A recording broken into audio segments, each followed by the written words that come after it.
이제 시작하도록 하겠습니다. 오늘 발표할 주제는 나는 가해자의 엄마입니다 라는 책에 대해서 간단히 얘기를 하고 거기 나오는 몇 가지 논란거리에 대해서 한번 얘기를 해보도록 하겠습니다. 책은 2016년도 7월에 나온 책이고요. 저자 이름은 수 클리볼드는 사람입니다. 이 책은 콜럼바인 고등학교 총격 사건 가해자 2명 중 1명인 딜런 클리볼드의 엄마가 쓴 책이고요. 당시 나왔을 때도 가해자의 엄마가 쓴 책이라는 것부터 해서 논란이 상당히 많았던 책입니다. 제 개인적으로 읽기에는 감정적으로 좀 힘든 책이었어요. 그럼에도 얘기할 것들이 많을 것 같아서 저는 그렇습니다.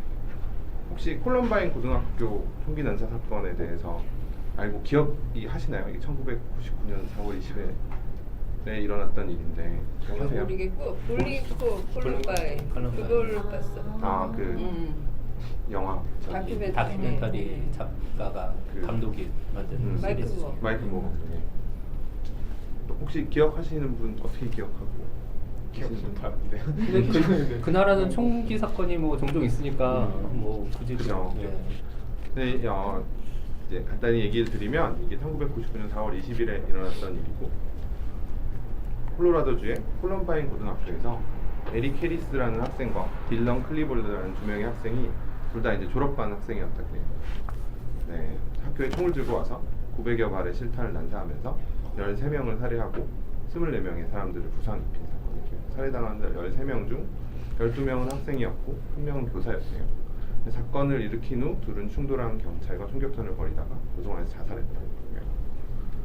예, 원래 계획은 교내 식당에 프로판 폭탄을 설치해서 점심시간에 폭발을 시킬 계획이었는데 불발되면서 총기 난사를 시작했고요. 식당과 도서관에서 난사해서 희생자들이 많이 발생했고 이게 최초의 고견생 총기 난사 사건으로 미국 사회에 큰 충격을 줬고 그 뒤에 있었던 뭐 조승이나 이런 사건들도 이 사건은 원인을 해서 했다는 얘기들이 있죠.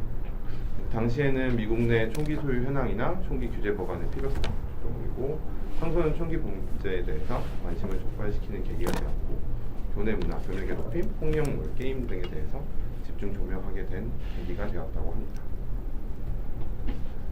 제가 이 책을 읽고 있는데 이 책 제목과 이게 콜럼바인 사건에 대한 얘기야라고 옆에 있던 친구한테 얘기를 해줬거든요.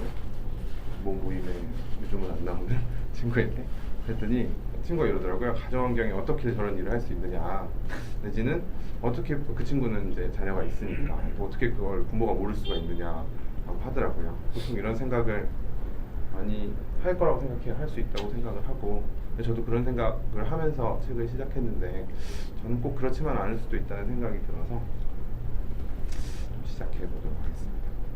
이게 요약하다 보니까 되게 감정적인 얘기들이 많아요. 엄마가 그 아들이 이런 일을 일으켰다는 거에 대해서 엄청 큰 슬픔도 있고 여러 번 사죄도 하고 그러면서도 아들에 대한 사랑을 지켜나가는 얘기들이 있는데 줄거리를 요약해 되니까 약간 감정적인 것들은 좀 빼고 시작할게요. 책은 1, 2부로 나눠져 있고요. 1부는 주로 총격 사건 직후의 일들이 있고 2부는 이제 아들을 이해하게 되는 과정에 대해서 나와 있어요. 그래서 총격 사건 처음에는 이제 총격 사건이 일어나면서부터 시작을 해요. 처음에 엄마가 전화를 받고 우리 그 아들이 다니는 고등학교에서 총격 사건이 일어났대까지만 들어요. 그래서 처음에는 이제 아들이 걱정이 되죠. 걱정을 하기 시작했다가 이후에 이제 단편적인 정보들을 얻게 돼요. 그 총격을 한 애들이 검은색 코트를 입고 있었대. 그때 이제 매트릭스가 나왔을 때라서 매트릭스의 검은색 코트가 유행을 했었대요. 그래서 그런 얘기를 들었고 이제 자기 애도 그런 코트가 있었으니까 그런 걱정을 좀 하게 되다가 이제 남편과 여자는 확고한 총기 반대 의사를 몇 번이나 얘기를 했었기 때문에 우리 애들은 아닐 거다라고 생각을 하면서 이제 엄청 혼란스럽고 이런 두려운 상황들을 쭉쭉쭉 지나서 결국 아들이 범인이고 아들은 거기서 죽었다라는 얘기를 듣고 오히려 자살했기를 바래요. 엄마가 이제 아들이 자살했다면 최소한 죽기를 바랬다는 걸 알 수 있기 때문이라고 생각을 하고 이렇게 이제 죄책감과 이런 처참한 슬픔 속에서도 도저히 이해가 안 되는 거죠. 자기 집은 되게 평범한 집이라고 생각했고 그런 학대가 있거나 이런 집도 아니고 그렇기 때문에 도대체 어떻게 그럴 수가 있는지 도저히 이해가 안 되는 거죠. 그래서 이 여자가 거의 이제 이 사건이 있은 후 16년에서 17년 이후에 이 책이 나오게 됐는데 2016년도에 나온 책이니까 거의 평생 그 이후에 10몇 년에 걸쳐서 어떻게 그럴 수가 있느냐에 대해서 천착을 하게 돼요. 그 총기 사건이 있기 한 3일 전 때 미국은 그 졸업 파티가 있잖아요. 그 졸업 파티도 다녀왔었고 졸업 파티가 재밌다는 얘기도 했었고 거기서 춤추고 뭐 이런 얘기도 했었고 일상생활처럼. 그리고 그 전날에는 이제 앞으로 갈 대학 기숙사의 도면을 보면서 크기를 재가면서 방을 고르고 이건 사실 총격 이후에 있어야 되는 얘기거든요. 그래서 점점 더 이해가 안 되는 거죠. 중간에 이제 수사 과정에 차라리 약물 양성 반응이 나왔으면 좋겠다. 그럼 이해가 될 것 같다. 약물 양성 반응도 안 나오고. 이제 친구랑 같이 했다 그랬잖아요. 에릭이라는 친구랑. 근데 그 이제 엄마는 이제 계속 그렇게 생각하는 거죠. 아, 이 친구의 꼬임이 넘어간 게 아닐까. 계획된 거 아니라 충동적인 것이 아닐까. 뭐 이런 생각을 하면서 계속 충격 속에서 지내게 되죠. 그런 와중에 이제 뭐 그 죽은 애의 방을 들어갔다가 보니까 뭐 원래 절대로 담배 안 핀다 그랬었는데 담배도 넣고 그 예전에 이제 담배에 관련해서 담배 냄새가 났었는데 뭐 물론 담배가 이렇게 그렇게 중요한 건 아니지만 그래서 담배 냄새가 났었는데 안 핀다고 했었다는 그 기억이 나고 그 미국에는 무슨 우울증 민간요법 허브 같은 거 같아요. 우울증이 있을 때 민간요법으로 쓰는 약이 있대요. 유명한 약이. 그런 약병도 나오는 걸 보면서 내가 좀 모르는 게 있을 거나 라는 생각을 하게 되고 이 책 전반적으로 보면 주변인들이 얘기를 많이 해주거든요. 뭐 주변 그 커뮤니티 내에서도 이런 일이 있을 때 피해자뿐만 아니라 이런 가해자의 부모님한테도 위로의 말이나 나는 이런 일이 있었다는 얘기를 많이 하더라고요. 나중에 얘기해 볼 거기도 한데 그중 편지 중에서 자네들이 숨기면은 절대로 모를 수 있다 이런 얘기들을 여러 번 해줘요. 그리고 자기가 청소년기에 부모님 모르게 어떤 일들을 많이 한 적이 있었다, 바보 같은 짓을 한 적이 있었다, 걔들도 그랬을 것이다 이런 편지를 하면서 아, 내가 모를 수도 있겠구나 라는 생각을 하게 돼요. 그러다가 이제 신디 워스라는 다른 잘 모르는 여자가 이제 그 편지를 보냈는데 그 편지에는 내용이 어렸을 때 자기는 괴롭힘과 강간을 당했었는데 부모님께 사실을 알리지 못하고 자기 혼자 자살까지 계획을 다 세웠던 적이 있었다. 그러면서 마음을 털어놓을 수 있는 친구를 만나서 극복을 했었다. 그렇기 때문에 모르는 게 있을 수 있다. 이런 얘기를 하면서 아, 내가 모르는 게 있을구나라고 모르는 게 있을 수 있겠구나라고 저자도 생각을 하게 돼요. 근데 그런 편지나 주변의 얘기들을 어떻게 그 사람들이 이렇게 해주는 거예요? 그 엄마가 인터뷰를 원해서 아니 인터뷰로 하는 게 아니라 아니면... 이제 뭐 보도가 됐잖아요. 네. 편지로 오는 거죠. 아, 보도가 됐는데 위로의 편지 혹은 자기 어떤 비슷한 사연의 편지를 보내주는 그냥 것만 알고 있는 사람들뿐만 아니라 저 되게 신기했어요. 나중에 뭐 얘기해볼 거리 이게 주제이기도 한데 우리가 무슨 우리나라는 어떤 사람이 피해를 당하거나 이런 일이 있을 때 물론 이제 그 사람이 약자고 안 됐다고 생각이 들면 보내기도 하죠. 근데 사실 가해자의 엄마는 조금 애매하잖아요. 근데 가해자의 엄마한테도 나는 공감한다 내지는 뭐 우리 아들도 이런 일이 있었다 이거 부모님이 모를 수 있다 이런 얘기들을 신기하다. 편지로 보내더라고요. 뭐 나중에 얘기해보도록 하고. 그거보다는 약간 욕설 편지가 더 욕설 많이 편지도 있었지. 있었다고 하는데 나중에 뒤에 나오는데 이런 3,000통이 넘는 위로의 편지를 받았대요. 나중에는 뭐 셀 수가 없을 정도로 많았다고. 그래서 이제 이렇게 힘들게 지내던 중에 사건이 6개월이 지나고 사건 전체의 개요와 어떤 일이 있었는지를 경찰서에 가서 듣게 돼요. 근데 그 경찰서에서 이 에릭이랑 애와 딜런이라는 애가 그 범행을 저지르기 전에 그 범행을 만들어가는 과정을 찍은 지하실 비디오와 그리고 그들이 메모 또는 일기들을 보게 돼요. 이 일은 수개월 전부터 준비됐던 일이고 아까 얘기했듯이 그런 폭판을 시켜서 더 많은 대량 살상을 준비했었던 일인 것도 알게 되고 그 비디오를 보면 혐오주의나 임준주의적인 발언도 서슴지 않고 세상에 대한 막 분노도 내뱉는 것도 보고 총기도 숨기고 개조하고 이런 장면 등이 있게 되죠. 이 엄마가 이걸 보고 아니, 모를 수가 있는 정도가 아니라 내가 전혀 모르는 아이구나. 내가 아는 아이가 이 아이인가 하면서 충격을 받게 돼요. 뭐 숨기는 정도가 어느 정도냐면 매트리스 안에 숨기고 그래요. 그래서 비디오를 보고 형사들이 와서 한번 방을 뒤지고 봤었는데 못 찾아서 비디오를 보고 찾은 것도 있을 정도라는 거죠. 너무 전문적으로 숨겨서 뭐 이렇게 해서 1부는 요약을 할 수 있을 것 같고요. 2부는 이제 16년의 시간을 통해서 아들이 이해하게 되는 과정이에요. 그래서 이렇게 내가 모르는 아이가 있을 수 있구나까지 충격을 받은 상태에서 어떤 학술지를 보게 돼요. 이 엄마가 이제 아들이 어떻게 해서 이렇게 됐는지에 대해서 학문적으로 되게 공부를 많이 해요. 보면서 그 학술지의 내용이 이 콜럼바인의 비극이 폭력적인 비디오 게임이나 느슨한 총기 관리법 같은 외부의 영향에 초점을 맞춰서 설명하기는 쉽다. 그렇지만 그날 일어난 엄청난 사망과 부상 가운데 자살로 죽은 두 소년이 있다라고 해석하는 학술지를 보게 돼요. 이게 자살과 연관된 사진이라는 거죠.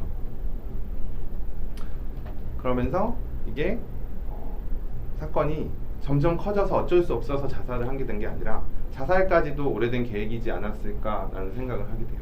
그러면서 아들의 일기를 보면 자살과 자해에 대한 반복적인 생각이 있고 좌절이나 내가 진짜 필요 없는 사람이야. 이 자살일로 가는 과정이 좌절된 소속감이 있다가 내가 혼자라는 생각이 들다가 내가 스스로 짐이 되는 존재라는 생각을 하게 되면서 자살로 점차 나가게 되는데 그런 것들이 반복적으로 나타나는 것을 보게 돼요.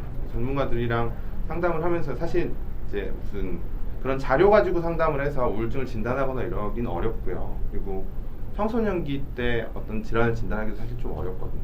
근데 상담을 하면서 자기 아들이 우울증 성향이나 의존적 성향의 성격 장애가 있었을 것이다 라는 얘기를 듣게 되고 그 다른 친구 있잖아요. 에릭이라는 친구. 그 친구의 일기를 보니까 그 친구는 약간 폭력적인 성향이나 그런 혐오적인 성향이나 이런 것들이 자주 나타나는 걸로 봐서는 반사회적인 인격 장애 성향이 있었을 수 있겠다는 걸 알게 돼요. 물론 이것도 18세 넘으면 진단을 하는 거기 때문에 진단을 하기는 어렵지만 그런 것들을 통해서 그러지 않았을까라고 생각을 하게 돼요.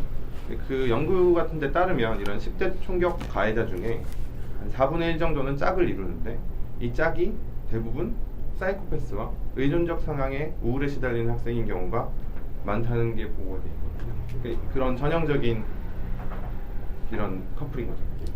그래서 많은 학자들이 생각을 하기를 딜런, 그러니까 이 여자의 아들은 우울증 성향이 있었고 그렇기 때문에 자살을 하기 위해서 살인 계획이 필요했을 것이다 라고 추정을 해요. 그래서 단편적으로 얘기를 하면 어떤 사람은 에릭이, 그러니까 반사회적 인격 장애가 있는 사이코패스 성향이 있던 친구는 사람을 죽이러 학교에 갔고 그러다 내가 죽어도 상관없어서 자살을 한 반면에 딜런은 그 우울 성향이 있는 이 아들은 죽으러 학교에 갔고 그러다 다른 사람이 같이 죽어도 상관없다고 생각한 것 같다고 해석을 하게 돼요. 그러면은 그 딜런은 그 친구 사이코패스적인 친구는 걔는 정말 좀 약간 성격 장애가 있는 거고 얘는 우울 증상 때문에 얘의 영향을 받아서 그 가담을 하게 된 약간 그렇게 해석을 하는. 근데 뭐 그렇긴 하긴 한데 사실 그렇다고 면죄부가 될 수는 없다고 생각하거든요. 뭐 우울 성향이 있다고 뭐 다 그렇지는 않잖아요. 근데 이제 그렇게 그런 상황이 되면 그렇게 될 가능성이 서로 이렇게 촉매제처럼 작용을 할 수 있다고 해석을 하더라고요. 이제 자살이라는 거에 대해서 이 사람도 이제 자살 유족 모임 같은 데 나가면서 자살이라는 거는 어떤 사랑을 해주고 이런 사랑을 표현하는 것만으로는 좀 어렵다. 그리고 특히나 많은 사람들이 문제가 전혀 징후가 없다고 생각할 때 이런 자살이 생기는 경우도 종종 있다는 것도 생각하게 되고 이제 결정적으로 이 여자가 공황발작이라는 질환에 시달리게 돼요. 많은 사람 앞에 나서게 됐을 때 갑자기 뭐 죽을 것 같은 느낌이 드는 거를 이유 없이 개연성 없이 갑자기 죽을 것 같게 되는 느낌이 드는 거를 공황발작이라고 그러거든요. 이제 이 여자가 그런 질환에 시달리게 돼요. 가해자 엄마가 법정에서 뭐 유족들 앞에서 질문에 답하는 때 갑자기 발작을 한번 발생을 하고 그 다음에도 어떤 연구 모임이나 이런 데 있어서도 공황발작 이런 것들이 생기게 돼요. 그러면서 공황발작이 있을 때 그 발작이 너무 심하니까 만약에 총이 있으면은 나 정말 죽어버리고 싶다 라는 생각이 들 정도로 심할 때가 오게 돼요. 그런 경험을 하니까 이런 정신질환에 시달리는 사람들이 어떤 고통을 심하게 받으면 뭐 잘못 물론 이제 이성적인 생각은 아니지만 이 고통을 없애고 싶어서 죽어버리고 싶다는 생각을 할 수도 있겠다라는 공감을 하게 되고 그런 상황이 있을 때는 내 뇌를 통제할 수 없겠구나 라는 것을 생각하게 돼요. 테드 보니까 그 공황 발작뿐만 아니라 유방암하고 그죠. 중간에 유방암도 있었죠. 우울증도 걸렸다고. 그죠. 몇 년 동안. 네. 그래서 이제 다시 생각을 해보니까 자기가 몇 가지 놓친 게 있다라고 생각을 하게 되고, 그 몇 가지 놓쳤다는 거는 자기 아들이 좀 완벽주의적인 성향이 있으면서 자의식이 강했는데 자기 비판을 좀 견디기 힘들어하는 경향이 있었다. 어렸을 적에 뭐 이렇게 예로 나오는 게 어떤 물놀이를 하다가 넘어져요, 얘가. 그러면 이제 일어나면 주변 사람들이 막 웃을 거 아니에요. 근데 그거를 너무 수치스러워하고 너무 화나했다. 사실 뭐 그럴 수 있긴 하잖아요. 근데 이제 다시 돌려 생각해 보니까 이런 자의식이 강한데 자기 비판을 힘들어하는 경향이 있다더라. 그리고 어렸을 때 좀 완벽주의적인 성향이 있었다. 그러면서 이제 완벽주의를 타고난 사람이 이런 비현실적인 기대를 조절할 수 있도록 내가 도와주지 못한 게 아닌가라는 생각을 해요. 근데 그럼에도 불구하고 계속 어렸을 때는, 특히 얘가 이제 좀 문제가 생기는 게 고등학교 3, 4학년 때인데, 그때 외에는 대부분 키우기 쉽다고 생각하고 얘 친구는 되게 행복한 친구구나, 특히나 아버지랑 관계가 되게 좋았구나 라고 생각을 많이 했었다는 얘기도 나와요. 그러면서 이제 우울증 증상에 대한 얘기는 나오는데, 우리가 보통 우울증이라고 그러면은 보통 슬프고 기운 없고 가만히 있고 이런 걸로 이렇게 생각을 하잖아요. 근데 청소년기의 우울증은 오히려 뭐 짜증을 잘 낸다거나 분노가 많아진다거나 수면 변화가 있다거나 식성이 많다거나 자꾸 배가 아프다거나 이런 다른 증상으로 나타날 수가 있는 것도 알게 돼요. 그러면 생각해보니까 딜런이 좀 짜증을 내는 게 좀 있었고, 그런 게 마지막에 가서는 한 1, 2년 정도는 그런 게 있었지 않았나 라는 생각을 하게 돼요. 그러면서 마지막 3학년, 4학년 때 사건이 있었는데, 그 3학년 그 전해에 집안의 경제적 문제도 좀 있었고, 아버지가 수술하는 이런 것들도 있었고, 자기 형이 있었는데 형이 독립하면서 집안이 좀 시끌시끌했던 게 있었어요. 이런 것들이 사실 우울이나 자살의 위험 요인일 수 있는데, 이런 것들이 성경 변화가 얘한테 영향을 줬을 수도 있겠다라는 생각도 하게 되고요. 그런 친구가, 아까 같이 사건을 일으킨 친구가 에릭이랑 반사회적 인격장애가 있던 친구가 있다고 했잖아요. 그 친구랑 사건을 몇 개 일으키게 돼요. 어떤 가장 큰 사건은 둘이서 주차되어 있던 차의 문을 따고 들어와가지고 전자장비를 훔치고 체포되는 사건이 있어요. 네, 그런 사건이 있었고, 뭐 예전에 뭐 훔쳤다고요? 주차돼 있던 차의 문을 따고 들어가가지고 전자장비를 훔치는 사건이 있었어요. 거의 이 사건이는 뭐 한 6개월 전인가 있었었어요. 6개월 전인가 1년 전인가. 그런 사건들이 어떤 징후였을 수 있겠다라는 생각을 해요. 당연히 징후죠. 근데 이 사건에 대해서 사실 체포까지 받거든요. 체포까지 돼서 그 미국에는 이제 청소년들을 체포했을 때 그냥 뭐 그런 사회교도 이런 거 말고도 뭐 다이버전 프로그램이라는 게 있대요. 그래서 훈방 후에 상담이나 사회봉사 프로그램을 통해서 몇 시간을 채우고 뭐 상담받고 정신과 치료가 필요하면 정신과 치료를 받는 프로그램이 있는데, 그런 프로그램을 이게 뭐 이 프로그램이 한 5% 정도만 조기 종료를 할 수가 있대요. 근데 이 친구 둘이 되게 잘해서 상담사한테 엄청 칭찬을 받고 잘 됐다는 거죠. 그래서 뭐 그런 일도 있었지만 이런 것들도 징후였을 수 있겠구나 라고 생각을 하게 돼요. 그러면서 뭐 생각해보니까 그럼에도 불구하고 잘 수행하고 부모님과도 관계도 좋고 여행도 다녀오고 뭐 이랬다는 회상을 또 합니다. 생각해보니까 아까 이랬던 놓쳤던 것들이 왜 놓쳤냐고 생각을 해보면, 사실 이런 청소년기의 우울증 증상은 알아차리기가 힘들고, 아까 자살 계획까지 세우더라도 숨기려면 알아낼 수가 없는 경우가 많다고 그래요. 아까 기숙사나 뭐 기숙사를 미리 뭐 대학 때 갈 기숙사를 알아본다는 건 사실 상식적으로 좀 이해하기 힘든 거잖아요. 그리고 뭐 졸업 파티를 다녀오고 내일 죽을 사람이 졸업 파티 다녀오고 좀 이해하기 힘든 일이잖아요. 근데 이런 걸 일부러 자살하는 사람이 숨기고 할 수 있다는 것도 보고가 돼 있대요. 아, 그렇게 하는 케이스가 많다는 네, 거죠? 네. 뭐 여행을 미리 계획해놓고 자살하는 사람들도 있고 그래요. 그래서 그럴 수도 있겠구나. 그렇게 때문에 놓칠 수 있겠다. 그래서 이 여자는 그리고 자기 가정 교육을 할 때 자기는 뭐 배려나 사랑이나 인정을 보이고 좋은 엄마가 돼주면 자기가 생각하기에 행복한 삶으로 보상을 받을 거라고 생각을 했는데, 이런 사랑만으로는 충분한 게 아니라는 거를 자기가 몰랐다. 그것 때문에 놓치지 않았을까. 그리고 얘는 이제 자기 가족이 되게 행복한 가족이고 그렇기 때문에 자살 위험이 전혀 없다고 마음속 깊이 믿었었는데, 그렇기 때문에 이런 일이 없을 거라고 생각했던 생각이 자기는 틀렸다고 생각한다. 또 우울증과 자살에 대한 인식이 너무 없었던 게 아닌가 라고 생각해요. 그러면서 이 여자가 결론을 내는 게, 자기는 끔찍한 일의 가해자의 엄마고 충분한 상으로 아이들을 키우면 된다고 믿었었는데 이런 도무지 이해할 수 있는 일들이 일어났고 오랜 시간이 걸쳐서 노력한 끝에 우울증이나 자살에 대해서 무지했었고 난 신호를 많이 놓쳤다는 것을 알았다 라고 생각을 하고 이제 이 여자가 지금은 이제 우울증이나 이런 자살 예방에 대해서 그런 연구하는 일을 하고 있거든요. 연구도 하고 사회운동, 연구보다는 주로 사회운동을 많이 하고 있는 것 같은데 그래서 이런 우울증 등의 뇌 건강 문제는 판단을 흐리게 할 수 있고 현실 감각도 왜곡할 수 있고 이것이 본인의 목숨과도 위협할 수 있다. 그래서 이 병을 연구하고 인식을 높여야 되고 도움이 필요한 사람들이 도움을 받을 수 있도록 도와줘야 된다라고 생각을 하면서 몇 가지 구체적인 방안을 제시하는데 이런 모든 사람을 대상으로 그러니까 이 사람은 뇌 건강이라고 얘기하는데 쉽게 말하면 뭐 정신 건강 내지는 정신질환인 것 같아요. 그런 거에 대해서 진단을 하고 뭐 응급 상황이 있을 때 특히 뭐 내가 자살을 하고 싶다는 얘기를 한다는 거나 자살 계획이 있는 사람들을 어떻게 해줘야 되는지 그리고 자살 예방 교육을 좀 해야 된다라고 생각하고 이런 생각을 할 만한 힘든 시기를 겪는 특히 청소년들은 특별히 도움을 받을 수 있도록 해줘야 된다. 특히 뭐 부모를 잃거나 괴롭힌다거나 성소수자거나 이런 친구들은 좀 도와줘야 된다. 그리고 이런 문턱을 좀 정신 건강 진단을 받을 수 있는 상담에 대한 문턱을 좀 낮춰야겠다라고 이런 구체적인 방안들을 제시를 하면서 책은 정리를 해볼 수 있을 것 같아요. 그래서 줄거리는 이 정도 얘기할 수 있을 것 같고요. 혹시 뭐 줄거리에 대해서 궁금한 거 있어요? 얘기를 해보기 전에 본격적으로. 그 에릭 있잖아요.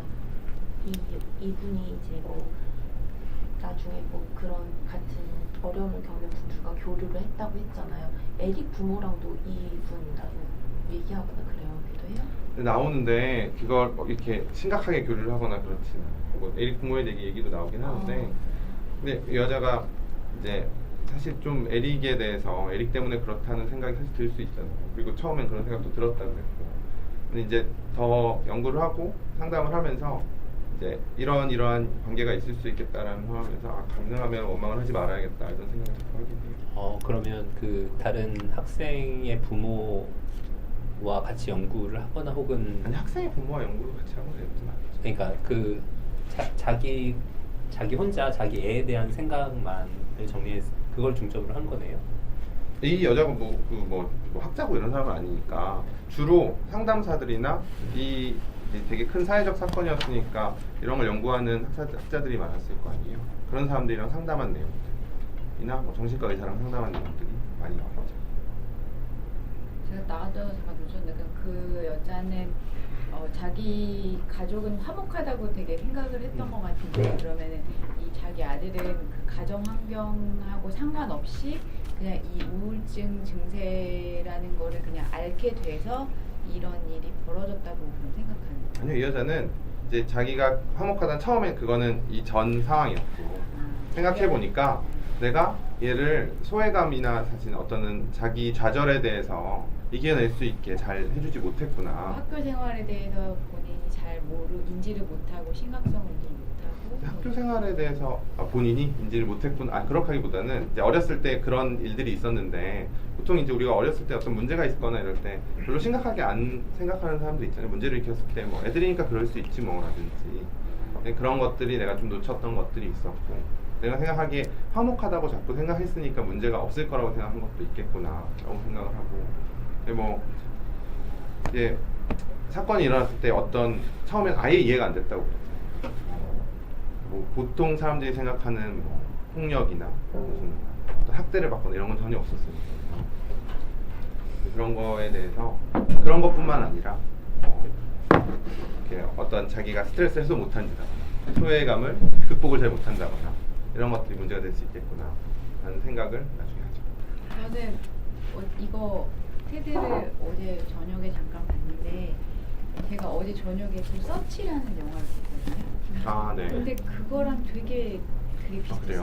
서치도 자기 딸이 무슨 갑자기 실종이 되면서 딸을 찾아내면서 이제 막 인터넷으로 SNS로 그러니까 아빠는 딸이 그냥 되게 평범한 학생이라고 생각을 했었는데 얘가 실종된 거를 발자취를 찾으려고 딸의 노트북을 보고 SNS를 보고 이러니까 굉장히 자기가 모르는 부분들이 딸에 대해서 되게 많았고 그리고 거기에 나오는 그거를 그 딸의 실종을 찾는 형사도 그 아들과의 관계가 나오는데 그 사람도 본인 아들은 착하고 순하고 이런 애라고 생각했는데 알고 보니까 되게 되게 이상한 일들이 벌어지는 거예요. 그래서 우리 아들 아니다 이렇게 했는데 아들이 한 게 맞는 거예요. 그러니까 그런 걸 보면서 그 삼정이 그 아빠한테 하는 얘기가 그러니까 부모들은 자기 자녀에 대해서 되게 잘 안다고 생각할지 모르지만 알고 보면 되게 자녀에 대해서 모르는 부분이 되게 많아요.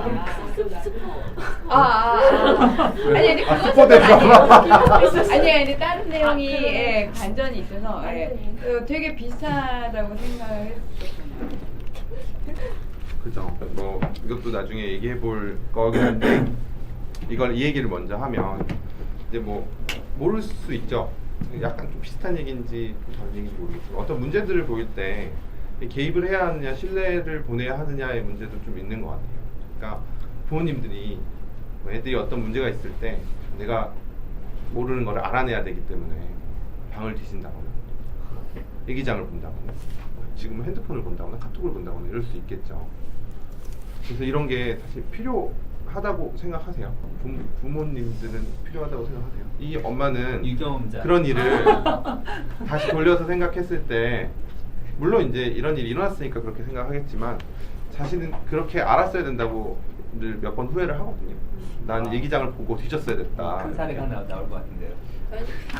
뭘 뒤지고 이런 적은 없어요. 근데 네. 아들의 페이스북 그것도 본래에서 본 건 아니고 딸이 얘 이런 거 하고 놀아봐 이러면서 나는 볼 줄 몰랐거든요. 이제 보여주더라고요. 대화 내용을. 그래서 다시는 이제 그 다음부터는 안 보기로 정말 욕을 한다고는 생각을 했어요. 근데 걔가 막 욕설을 막 제 친구들이랑 한 거를 글로 짤을 보니까 충격이 좀 상당하더라고요. 그래서 아 이거는 보면 안 되는 거구나. 뭐 이런 왜 보면 안 돼요?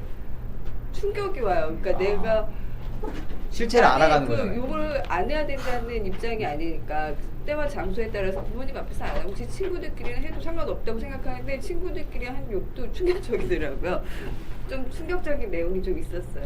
우기기는 좀 그렇지만 그래서 그래도 서치 영화 리뷰 중에서 그런 것도 있더라고요. 서치가 아버지 시점에서 네. 이제 딸의 SNS 이런 걸 캐가는데 그 관람하시는 분들 중에서는 학생이나 아니면은 자녀 입장에서 보신 분들은 내가 사라진다고 해서 우리 아버지가 우리 부모님이 내 SNS를 보면 내가 자살하겠다.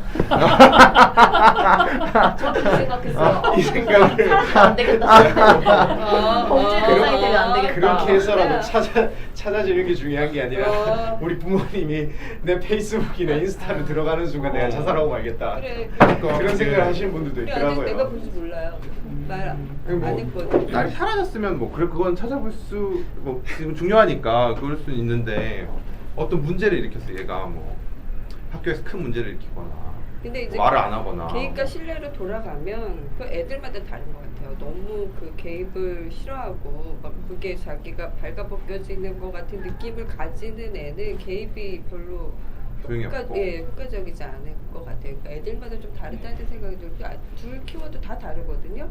딸은 개입을 되게 많이 한 편이고 근데 이제 걔의 개입 그러니까 어쨌든 딸은 그게 적용되는 애였고 아들은 아주 싫어하는 스타일이었어요. 그래서 개입을 하는 게 오히려 역효과겠다 싶었거든요. 그래서 제 경험상으로는 좀 다르지 않나. 근데 이제 신뢰는 내가 신뢰하고 있다는 거는 저는 말로 해주는 게 되게 중요하다고 생각해요.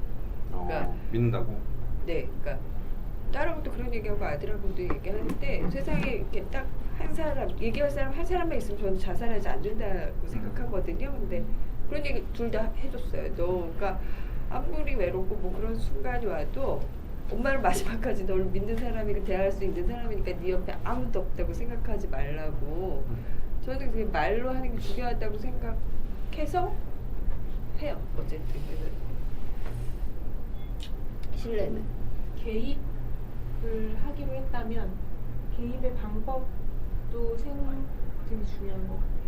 그러니까 개입을 해서 이건 틀렸고 이건 맞았어 이렇게 얘기하는 게 아니라 그러니까 지금 저는 왜 이 아이가 우울 성향이 됐는가를 보면 그 아까 뭐였지 케빈을 위하여라는 케빈에 영화에서 대하여. 케빈에 대하여라는 영화에서도 마찬가지지만 그 아이가 되게 자기 안에 되게 공격적이고 파괴적인 본능이 있는데 그거를 엄마한테 계속 이렇게 드러내요. 근데 사실 그거는 인간이라면 누구나 갖고 있는 거잖아요. 그러면 너만 그런 거 아니고 그게 되게 자연스러운 거고 어떻게 하면 그걸 절제할 수 있는지를 가르쳐 줘야 되는데 엄마는 그걸 외면하고 싶은 거야. 그냥 왜냐면 항상 애기였을 때부터 엄마는 훈육하는 위치에 있었던 거고 이렇게 한 번도 동등하지 않았던 거잖아요. 그러니까 항상 선악을 가르쳐주고 이거 아니면 저거 이렇게 그러니까 엄마와 자식의 관계가 되게 이렇게 될수록 부모도 솔직해지기 어려운 것 같아요. 그래서 이렇게 될수록 솔직히 되게 어렵다는 게 어떤 그러니까 부모 의미예요? 자식의 역할의 위계라는 게 생기면 부모로서 뭔가를 해야 되고 그런 가이드를 해야 되고 어떤 그런 거에서 소통의 한계가 있지 않나. 그걸 안 돼라고 얘기하기 위해서는 나는 안 그런데 너는 왜 그러니 이렇게 할 수밖에 없는 거잖아요. 근데 오히려 그게 그런 안 좋은 본능이나 뭐 이런 게 내 안에 네 안에도 있고 내 안에도 있어. 그거를 어떻게 조절하면 돼 이렇게 접근하는 게 아니라 그건 무조건 안 돼 이렇게 얘기해 주는 기 때문에 애들이 그거를 공감받을 데가 없고. 근데 사실은 그 세연 씨가 말한 부분이 저는 동영상 보고 이 엄마한테 받은 느낌과 좀 비슷하거든요. 이 엄마가 자기네 가족이 행복했다. 그래서 자기는 뭔가 열심히 아이를 잘 가르치기 위해서 매우 노력했다라는 것들이 매우 잘했다라는 그 뉘앙스가 역할로서 뭔가를 가르치고 키워준 뭐 이렇게 환경을 조성했다는 거지 공감을 해줬다거나 혹은 뭐 심리적 이해를 했다거나 이런 방향으로 읽히지 않았었거든요. 그게 원래 그렇게 짧은 거죠. 당연히 짧은 건데. 아니 저도 뭐 때문인지 모르겠는데 그 강연만 봤거든요. 이게 묘하게 불편한 네, 거예요. 그런 그 느낌 사람이. 있죠. 그러니까 뭐 때문에 내가 이 사람을 이렇게 하도 시간이 없어서 휘봐서 그런데 이것 때문이었을 수도 있겠다는 생각이 드네요. 그러니까 계속 뭔가 변명하는 느낌이랄까? 맞아요. 약간 그런 느낌을 받았어요. 네, 저도 그런 느낌 받았거든요. 왜냐하면 그 몇 가지 저는 근거를 생각해봤는데 이 어머니의 논리가 좀 일관적이지 않고 어떤 엄마가 그 심리적인 것에 대해서 이해를 했느냐라고 물었을 때 그것에 대한 대답을 제대로 답변을 하지 않았거든요. 그 강연 안에서도. 그리고 계속 좀 뭔가 자기가 얼만큼 피해를 받았는지를 설명하는 거예요. 자기가 힘들었다는 얘기를 설명 많이 하더라고요. 그래서 저는 그런 느낌이었어요. 그 분이라는 분이 되게 분석적이고 뭐 그런 사람이어서 자기 자신에게 뭐 어떤 식으로든 이해가 돼야 살 수 있는 사람인가 보다 그렇게 생각이 들었고 그랬다면 아이한테도 그렇게 대하지 않았을까. 그게 어긋날 수는 없잖아요. 그러니까 너는 어떠한 이유가 있어서 이해가 되는 상황을 항상 설명하라는 그런 걸 아이가 많이 접하지 않았을까. 전 조금 아예 방향이 다른데 지금 예전에 입장을 해가지고 지금 술술 읽었는데 일단 저는 생각했을 때 이 어머니가 글을 썼을 때는 어떻게 내 아들이 방금 얘기한 것처럼 내가 알고 있는 사람이 아니었다는 것과 사람들이 얘기했을 때 어떻게 당신의 아들이 이렇게 할 때까지도 모르고 있었냐라는 책망 생각해보니 나는 아들을 몰랐다는 얘기를 줄거리 얘기하실 때도 계속 하셨고 그쵸?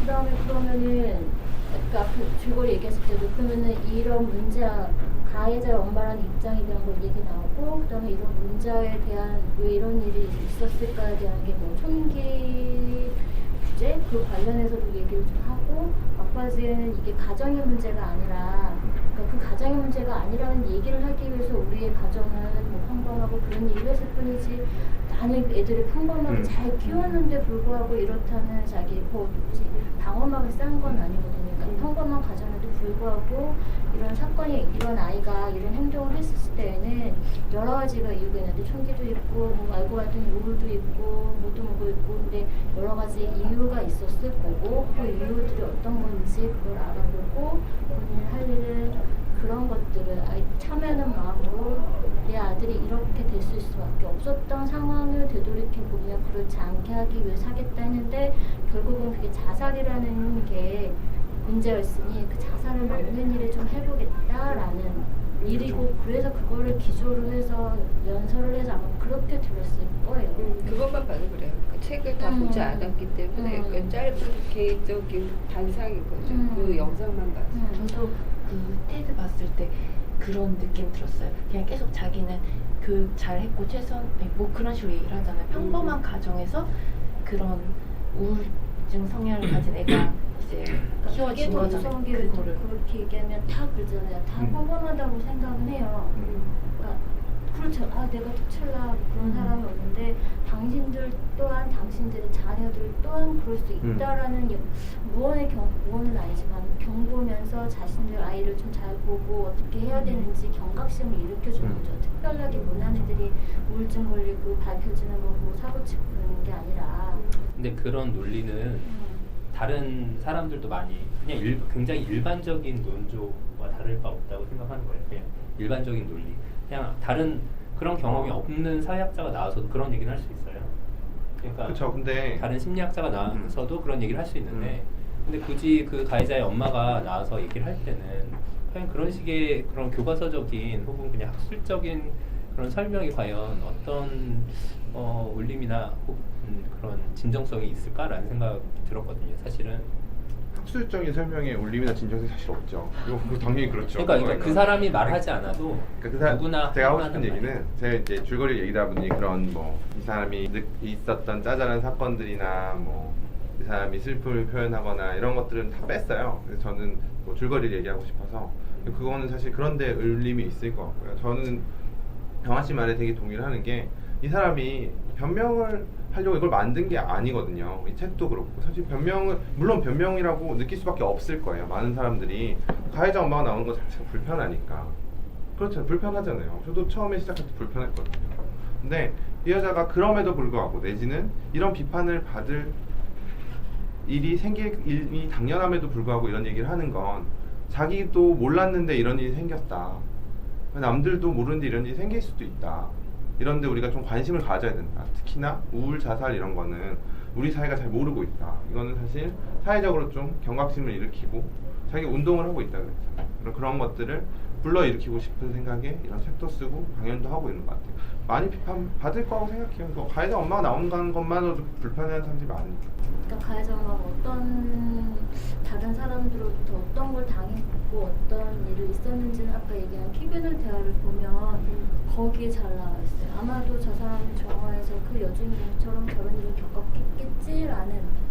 그럼 그 케빈의 대화인가? 거기서 엄마는 어떻게 반응을 해요? 케이스가 좀 다른 것 그건 같아요. 달라요. 그러니까 사람을 보기엔 달라요. 네, 그쪽 영화에서는 사실 어머니 그러니까 명백하게 가정의 어머니와 이제 그 가해자가 되는 이제 아들에 대한 어떤 그 갈등이 계속 묘사가 돼요. 그러니까 아들은 폭력 성향이 있고 엄마는 좀 무책임하고 그리고 뭐랄까 딸하고 책임하진 않아요. 책임하진 않아요. 이게 뭐 일단 그 무책임하다는 건 그러니까 뭐 환경적으로 베풀 수 있는 건 다 베풀었지만 그 뭐랄까 그 정서적인 유대감이 좀 부족하잖아요. 저는 그거 왜냐면 보고 이게 부모 자식일 뿐이지 이게 안 맞는 부모와 자식 있잖아요. 아, 예, 그럴 수도 있긴 한데 제가 봤을 때는 어떻게 봤냐면 그 가해가 되는 아들이 본인은 이제 여행가가 되고 싶고 어떤 자유롭게 이렇게 살고 싶었는데 원치 않는 임신을 통해서 결혼하고 아들 출산하면서 육아도 좀 뭐라 해야 되나 계속 싫어해요. 그러니까 애가 있다는 것 사실 자체를 되게 싫어하고 계속 밀어내는데 그 뒤에 이제 딸이 생기고 나서는 그 딸은 또 좋아해요. 그러니까 이게 계속 그런 방식으로 뭐랄까 그 엄마랑 아들이랑 삐걱거리는 모습들을 계속 묘사시켜줘요. 그러니까 아들이 물론 폭력적인 성향이 타고난 게 좀 있어 보이긴 한데 사실 아빠랑은 또 잘 지내거든요. 아빠랑 잘 지내요. 막 그 여기서 묘사하는 것처럼 왜 나만 영화 본 것처럼 얘기하시죠? 난 영화 안 봤어요. 생각이 안 나요. 아빠랑은 캐치볼도 잘하고 아빠랑 있을 때는 사고도 잘 안 치려고 하고 엄마 그러니까 뭐랄까 그 뒤로 수작 부리는 것처럼 아빠가 보고 있으면 별로 그렇게 사고를 안 치는데 엄마랑 둘이만 있을 때 계속 뭔가 사고를 치고 막 이렇게 엄마를 골탕 먹이려고 하는 것처럼. 전 아까 마지막 장면이 조금 이상하다고 얘기하셨던 게 엄마랑 아들이랑 다르다고 했는데 결국은 아들은 나는 엄마랑 똑같아 거의 그런 느낌 되죠.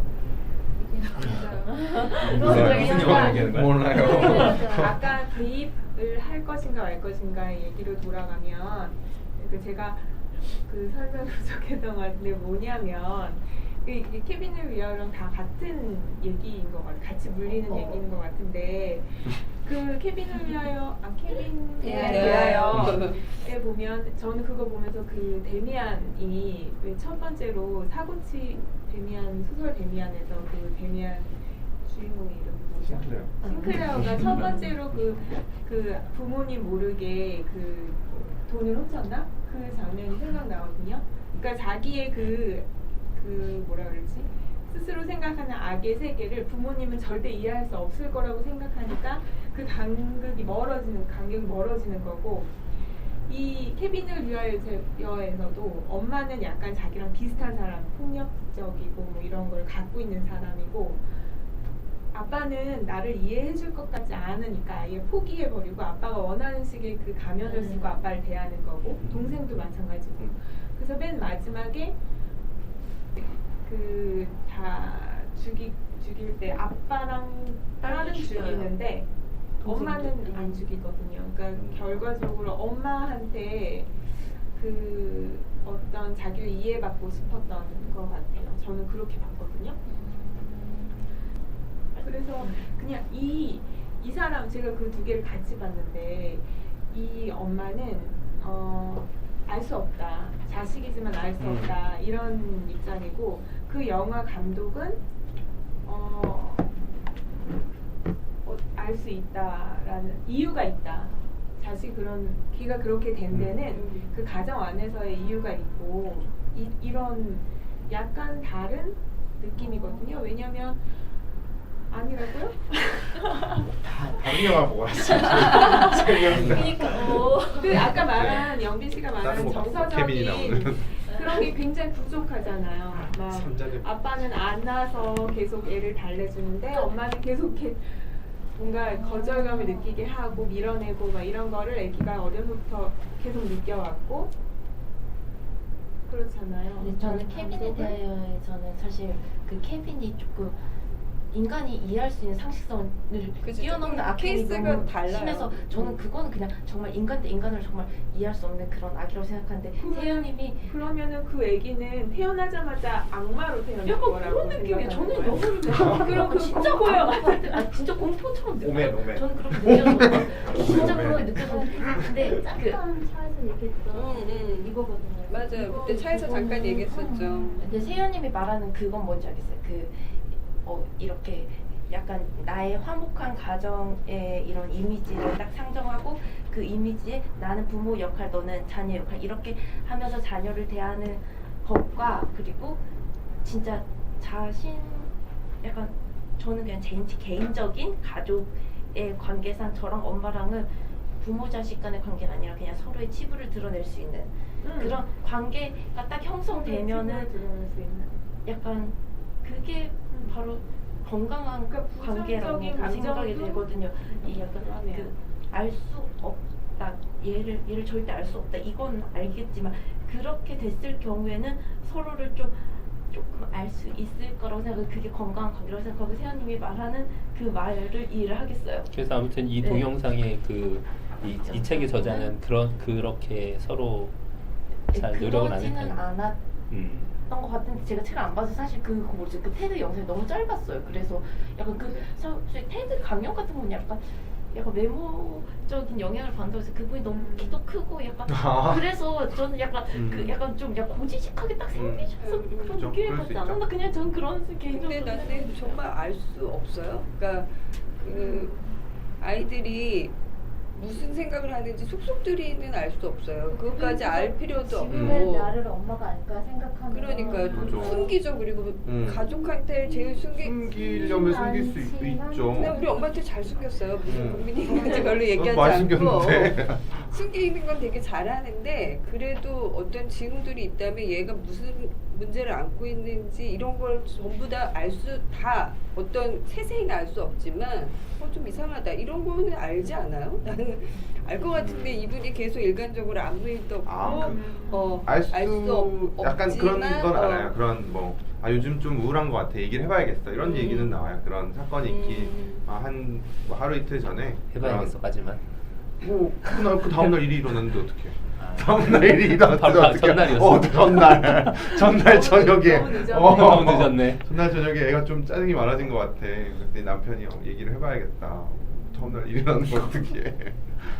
그날 아침이었나? 뭐. 까지 생각하고 관두지 않아요? 진짜 사고를 치지 않는 이상은 그 징후만으로 막 갑자기 앉아봐 요새 힘든 일 있니?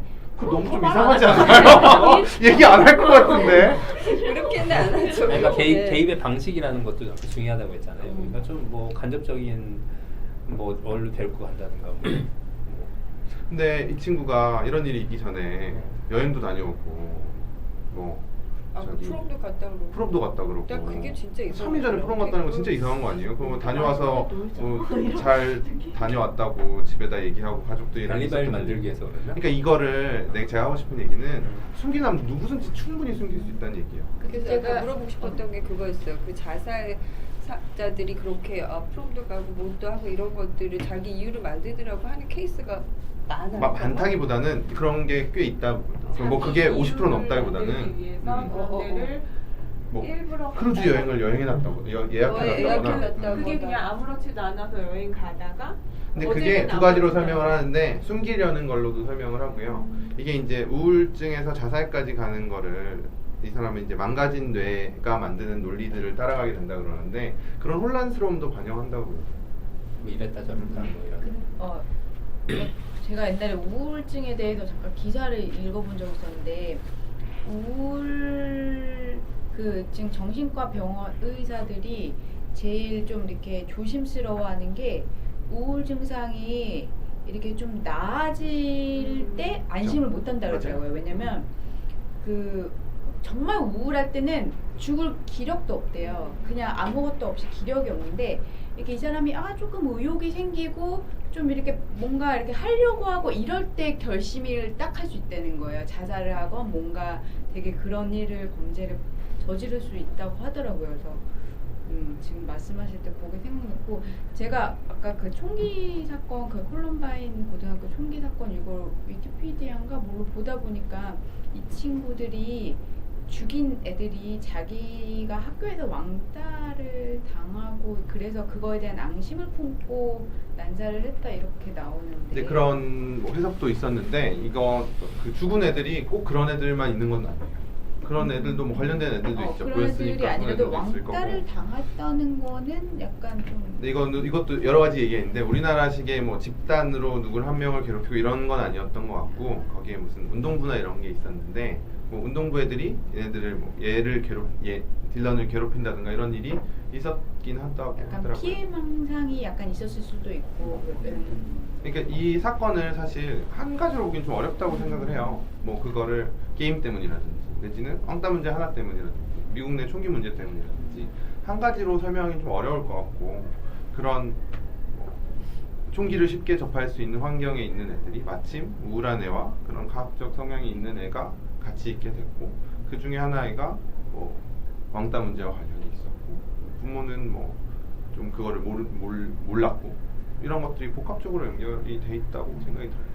뭐 어떤 거를 이게 지금 책이 나온 게 저게 끝나고 최근에 이 책 말고도 이제 콜럼바인에 대한 책이 한 권 더 나왔었거든요. 2017년에 나왔나 그랬는데 이게 어떤 큰 사건이 있을 때 한 가지 이유를 이렇게 쉽게 대잖아요. 그건 뭐 때문일까요?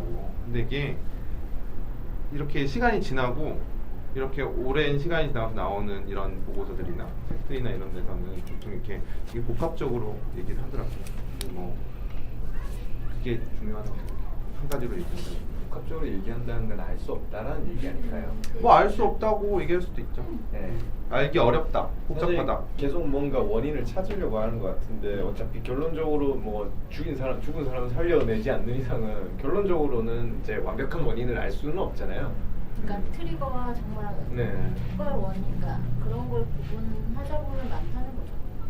사실 근데 뭐 말씀하셨던 것처럼 뭐 어떻게 했을 때 뭐 일반적인 상황이랑 다르게 뭐 프롬에 갔다 왔을 때 아니면 뭐 대학 관련된 어떤 그런 걸 기숙사를 찾아본다든가 이런 것들도 자살의 원인이라고 한다면 사실 그러니까 이게 그러니까 어떻게 보면 반대쪽에 있는 거잖아요. 우리가 일반적인 상식에서 우울증 혹은 자살의 원인, 자살하기 전에 징후라고 이제 생각하는 완전 반대쪽에 있는 것조차도 일단 자살의 징후에 끼워 넣는다면 사실 전방이잖아요. 어떻게 보면 모든 게 다 자살의 징후가 될 수 있는 거잖아요.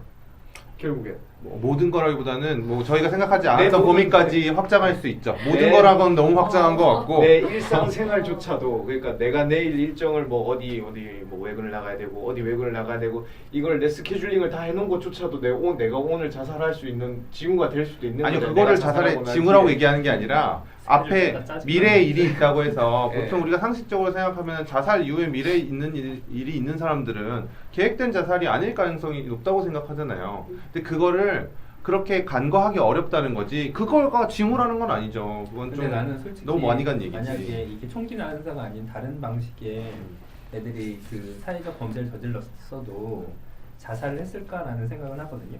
그러니까 애들이 총을 쏴서 애들을 많이 죽였어. 그리고 자기 손에 총이 들려 있어. 경찰이 지금 에워싸고 있고.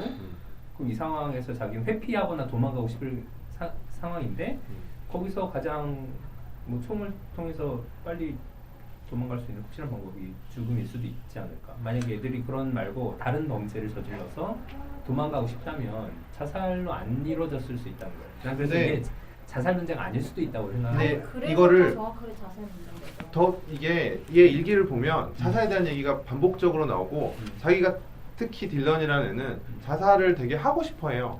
근데 자기가 자살을 실행할 능력이 없다는 거에 대한 얘기도 나오고.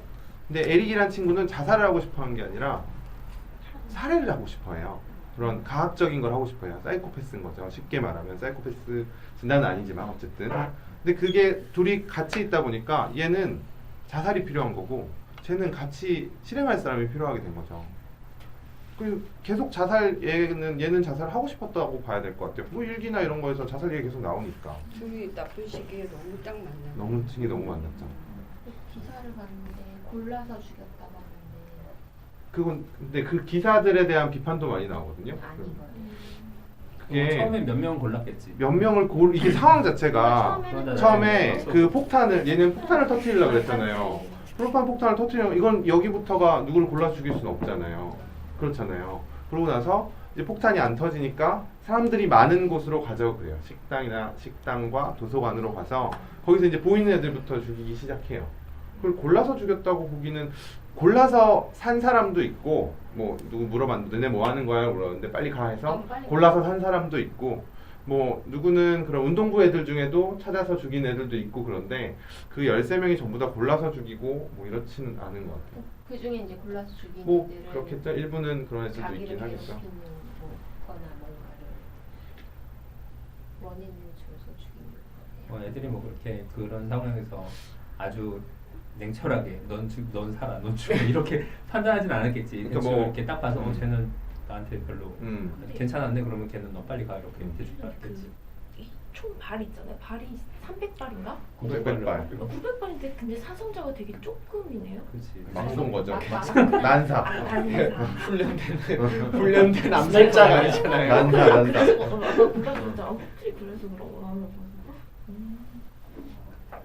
죽은 거리에 쌌는데 부상을 흔한 사람들. 근데 아까 들으면서 또 의문이 들었던 거는 왜 그 또 다른 그 가해자에 대한 걔에 대한 연구 혹은 그쪽과 연결이 있었겠죠. 근데 이 엄마가 소통하려고 하지 않았을까 이런 생각이 들거든요. 그 엄마가 그러니까 내가 가해자 엄마였으면 자기가 그런 연구를 하고 있잖아. 그러면 자기 아들뿐만 아니라 그 자식에 대한 고민도 같이 했을 것 같아.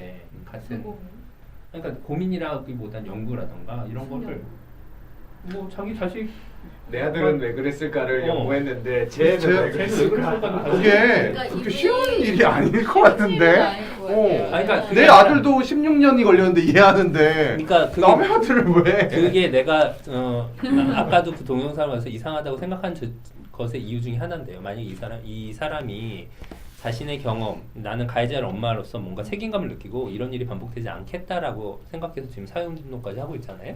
근데 만약 진짜 그렇다면 그 나머지 한 가해자에 대해서도 같이 그만큼 연구를 더 해서 그만큼 같이 얘기를 해야 되는 게 맞지 근데 않나요? 그거는 종우님은 그렇게 생각할 수도 있는데 네. 근데 그 여자는 그렇게 생각할 수도 있죠. 그 자기가 그 사람을 이해하려고 하다 보면 네. 원망이 될 수도 있고 그렇잖아요. 상황 아니, 자체가 기본- 지금 딱 네. 봐도 얘가 영향을 많이 미친 게 보이는데 원망이 될 수도 근데 있고 그것도 그런 걸 어차피 가학이네 아니네 그것도 이후에 알게 된 거죠. 거고 그때 명확하게 그 아이들을 검사를 한 게 아니고 그쵸. 어렸을 그거는 때 이제 한 게 추정이죠, 아니고 추정. 추정인 거잖아요. 남은 자료로 한 그거는 추정이죠. 솔직히 이제 말 그대로 추정일 뿐이고 이 사람이 지금까지 오게 된 경우에는 내가 처음에는 내 아들을 이해하지 못했다는 그런 깨우침으로 그거를 이해하기 위해서 그 다음에 이제 내 아들까지도 이제 또 내 아들이니까 사랑스럽잖아요. 그걸 하면서 그런 과정에서 공부를 한 거지.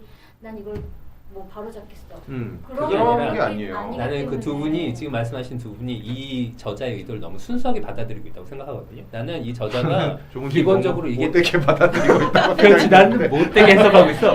그런데 저자를 싫어해. 이 말하고 있는 저자가 그 뭐 언젠가 한번 얘기했지만 갑옷을 자기를 보호하는 갑옷을 굉장히 촘촘하게 만드는 네. 방식이라고도 생각을 했어요. 처음에는. 뭐, 그렇게 생각할 수도 있겠는데 저번에 했던 얘기잖아요. 근데 저는 이 여자가 그렇게 평을 받고 많은 사람들이 그렇게 생각할 수 있음에도 불구하고 책을 쓰고 무대로 나온 거는 자기는 그런 거에 대한 사회적 책임을 느껴서 그렇다고 생각해요. 그러니까 그런 책임을 진짜 있었다면 그 왜 가장 자기 자식과 같이 범죄를 저지른 애에 대한 연구는 같이 하지 않았을까? 아니 어떤 연구를 자기가 하는 거에 대해서 그러니까 그걸 왜 연구를 비판을 하는 게 좀 말이 안 된다고 생각해요. 그럼 그 아줌마가 싫어할 수도 그 있는데 아줌마가 그거를 다 연구를 해야 돼. 왜 아줌마한테 연구 주제를 강요해? 아니 그게 아니라 아니 근데 저도 근데 이 아줌마는 저는 솔직히 난 전혀 나도 사실 전혀 공감이 안 되거든요. 내가 볼 때는 이 아줌마가 나는 그냥 그 영상하고 이해가 안 돼가지고 이게 책을 안 읽어가지고 그냥 막 블로그 이제 정리해 놓은 걸 막 읽었어요. 근데 무슨 얘기를 하려고 하는지 도저히 이해가 안 돼요. 예. 뭐 자기 자식을 알 수 없다는 건 당연한 거고 난 알려고 하는 것 자체가 저는 되게 권위적이라고 생각하거든요. 자식을 소유물이라고 생각하는 그런 생각이 되게 많은 아줌마다. 그러니까 난 그런 생각이 들었어요. 그래서 그러니까. 자기가 이렇게 말을 되게 화목한 가정이고 무엇은 가지고 문제가 없었고 이런 말했는데 결론적으로 이 아줌마 책에서 말한 것 같은데 나는 사랑을 주었다고 생각했지만 아들은 그걸 사랑을 느끼지 충분하지 못했다. 않다. 그것만으로는 그런 되지 말을 않는다. 해요. 네. 그런 말 그러면 자체가. 되게 자기 중심적인 거예요. 그러니까. 일방적으로. 그렇지. 네. 그래서 생각해 보면은 애 그 입장에 생각해 보면 정말 나는 지옥 갔을 생각이에요. 아버지 막 경제력 힘들고 아프고 엄마는 난 정말 잘하고 있는데 너 왜 그렇게 하니? 뭐 이런 식으로 말했을 것 같고 내 생각에는 형은 이제 좀 안 좋았잖아요 상태가 형한테만 관심이 가 있는 상태였고 자기한테는 관심이 아무도 없었을 거거든요. 그러니까 되게 제가 볼 때는 평범한 가정이 아니라 애한테는 우울증 걸리기 딱 좋은 환경이다. 저는 딱 그렇게 생각해요. 그리고 설명하는 것들이 전부 다 자기 중심적이에요. 전부. 학부모님은 이제는 우리 존중해 줍시다. 왜 그렇게 혀를 차시면서 그리고 모든 중심을 저기 에릭이라는 쪽으로 좀 올라가는 것 같고. 네. 근데 별로 안 그래요. 에릭으로 좀 몰리는 거는 아니, 근데 얘기를 하는 사람들이 이렇게 그렇게 보이는 건지. 생각하지는 아니 생각하지는 않는데 나는 몰랐다는 게 진짜 이해가 안 돼요. 이렇게까지 총기 그걸 일으킬 정도면 총기가 아니 여기는 미국이라는 나라는 총기를 구하기가 쉬우니까 여기 총기 사건이 발생했는지 모르지만 만약에 우리나라로 대입해 보자고. 그래서 어떤 애가 총기가 아니라 그런 폭력성이나 뭐 이런 애들이 만나서 누구를 패자 이렇게 할 수도 있잖아요. 그러면 내가 생각하기에는 모를 수가 없어요. 어떤 징후들이 분명히 있다고 생각을 하거든요. 근데 이분이 아니, 계속 알고 있었어요. 모른다. 못 느꼈겠지, 자기가 못 느낀 거 아니냐는 생각이 나도 해요. 그건 그냥 말이 어떻게 타임리 해요? 법칙이었다고. 그래서 본인이 왜 몰랐을까에 대해서 성찰에서부터 시작한 것 같긴 해요. 그러니까요. 그게 근데 그게 안 나와. 그게 성찰일까요? 나는 그래서 어떻게 하자는 그런 게 안 나와. 그러니까 기본적으로 성찰이 됐다면 반성과 혹은 자기의 부족한 부분을 더 생각해서 내가 뭘 못했을까를 먼저 서술하는 게 맞지. 자기가 어떤 스트레스를 받았고 자기가 암에 걸렸고 자기가 공황장애 걸렸고 엄청 나중에. 그러니까 그런 것들을 왜 강조하거나 나열하듯이 얘기를 했을까? 나는 그런 그러니까 말의 순서가 강조하려면 주변 사람들이 우리 집을 어떻게 했는지 내가 우리 집에 어떻게 못 들어갔는지 그런 걸 했겠지. 저 사람이 나보고 한 듯 TV는 대하사처럼 그러니까 멍하니 가갖고 있는데 그냥 갑자기 내 뺨을 때렸다든지 내 자동차에 뭐 정말 페인트 칠했다든지 내가 못 살게 이 동네 떠나라고 했다든지 오죽하면 글에는 애를 꼭 화장을 해야겠다는 얘기가 나와요. 그 이유가 내 아이의 무덤을 어느 누구가 파헤치거나 훼손시키거나 아니면 자기가 이 동네를 영영 못 올 수도 있을 수 있기 때문에 아이를 묻으면 안 되겠다라는 그런 얘기까지도 나와요. 그러니까 제가 지금 말씀드리는 거는 뭐냐면 약간 이 저자를 나쁘게 해석하는 거예요. 저자를 좀 깔고. 네. 그러니까 이 여자는 자기의 피해, 자기가 받는 고통에 대해서 설명한단 말이에요. 근데 곧 그러니까 그 테드에 나와서도 테드에서 전 그렇게 느꼈거든요. 그리고 자기가 어떻게 잘 아이를 대했는지 변명 혹은 자기는 나쁜 엄마의 역할을 하지 않았다는 걸 계속 말한다고 생각을 했어요. 그 느낌이 받은 느낌이.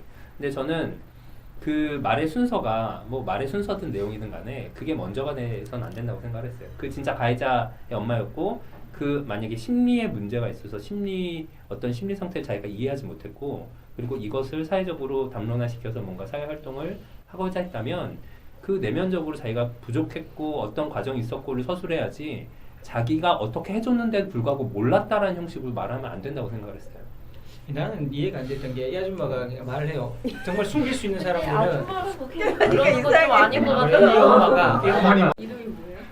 그 자기 자식을 다 알 수가 없다. 숨길 수 있는 능력이 되게 뛰어난 사람들은 잘 숨기기 때문에 그걸 못 알아챌 수 있다. 이런 말을 하면서 이제 이야기를 풀어가잖아요. 근데 나중에는 결국에는 하임리의 법칙이라고 말을 해요, 본인이. 이런 징후가 있었고, 징후가 있었고, 1대 29대 300의 법칙이 있었다. 근데 그걸 내가 못 느꼈다. 이런 말을 하거든요.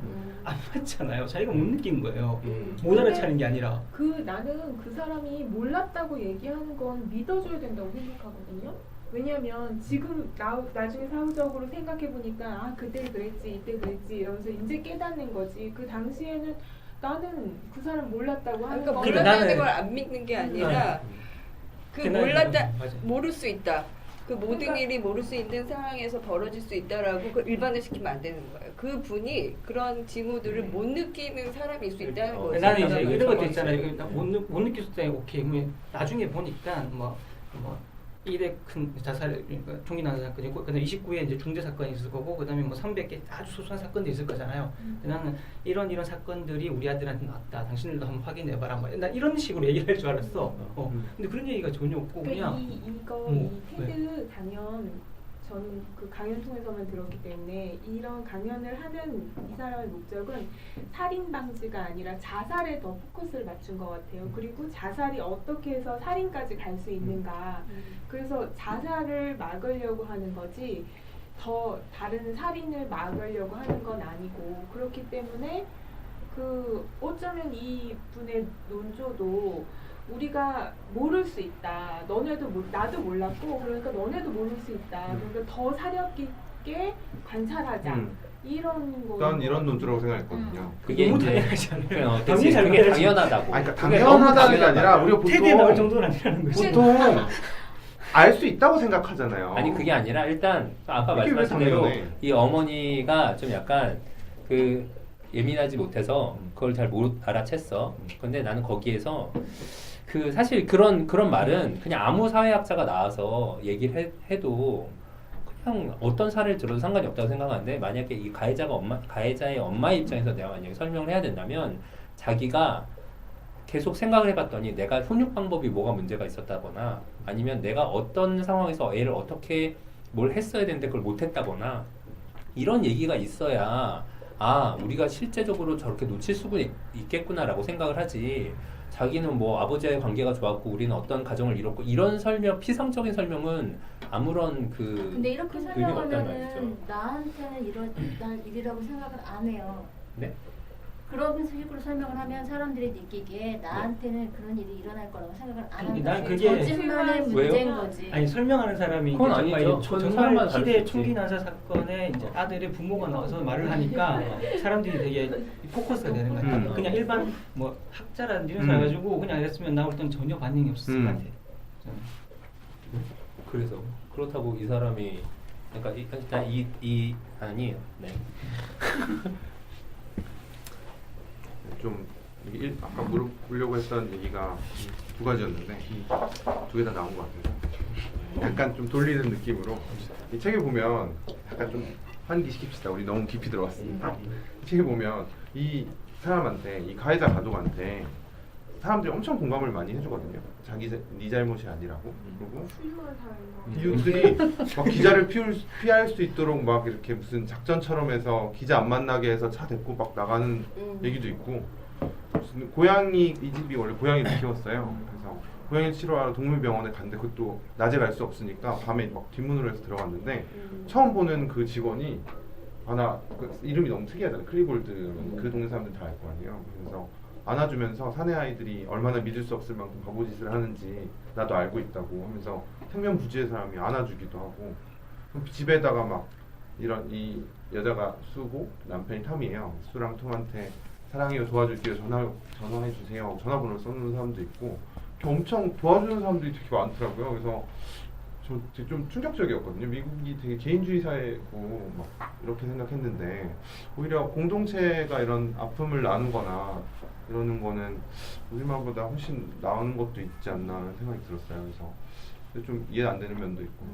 그게 연대 책임을 생각하지 않아서 연좌제 이런 개념이 없어서 그런 게 아닌가? 뭐 이런 생각. 개인주의니까. 그럴 수도 있죠. 개인주의. 개인주의니까 연대 엄마랑, 그러니까 저 부모와 자식의 죄를 따로 생각할 수 있기 때문에. 옛날에 조승희 사건이 났을 때 우리는 왠지 그 한국인이 그랬대. 막 이러면서 한국 사람 되게 이상하게 생각하잖아요. 뭔가 이제 미안하거나 혹은 뭐 불이익이 있을까 막 이런 고민을 했을 때 그 사람들은 그렇게 생각하지 않았던 것처럼.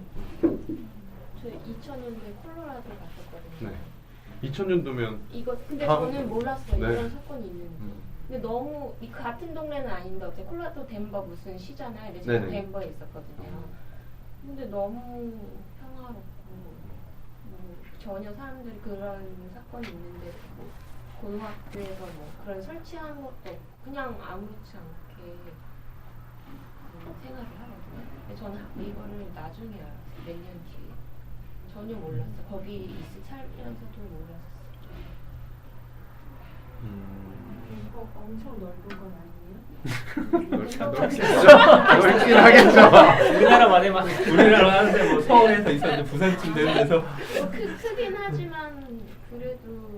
그래도 알 수 있을 것 분위기가 같아요. 그럴 수도 있고 좀 몇 월쯤에 가셨어요?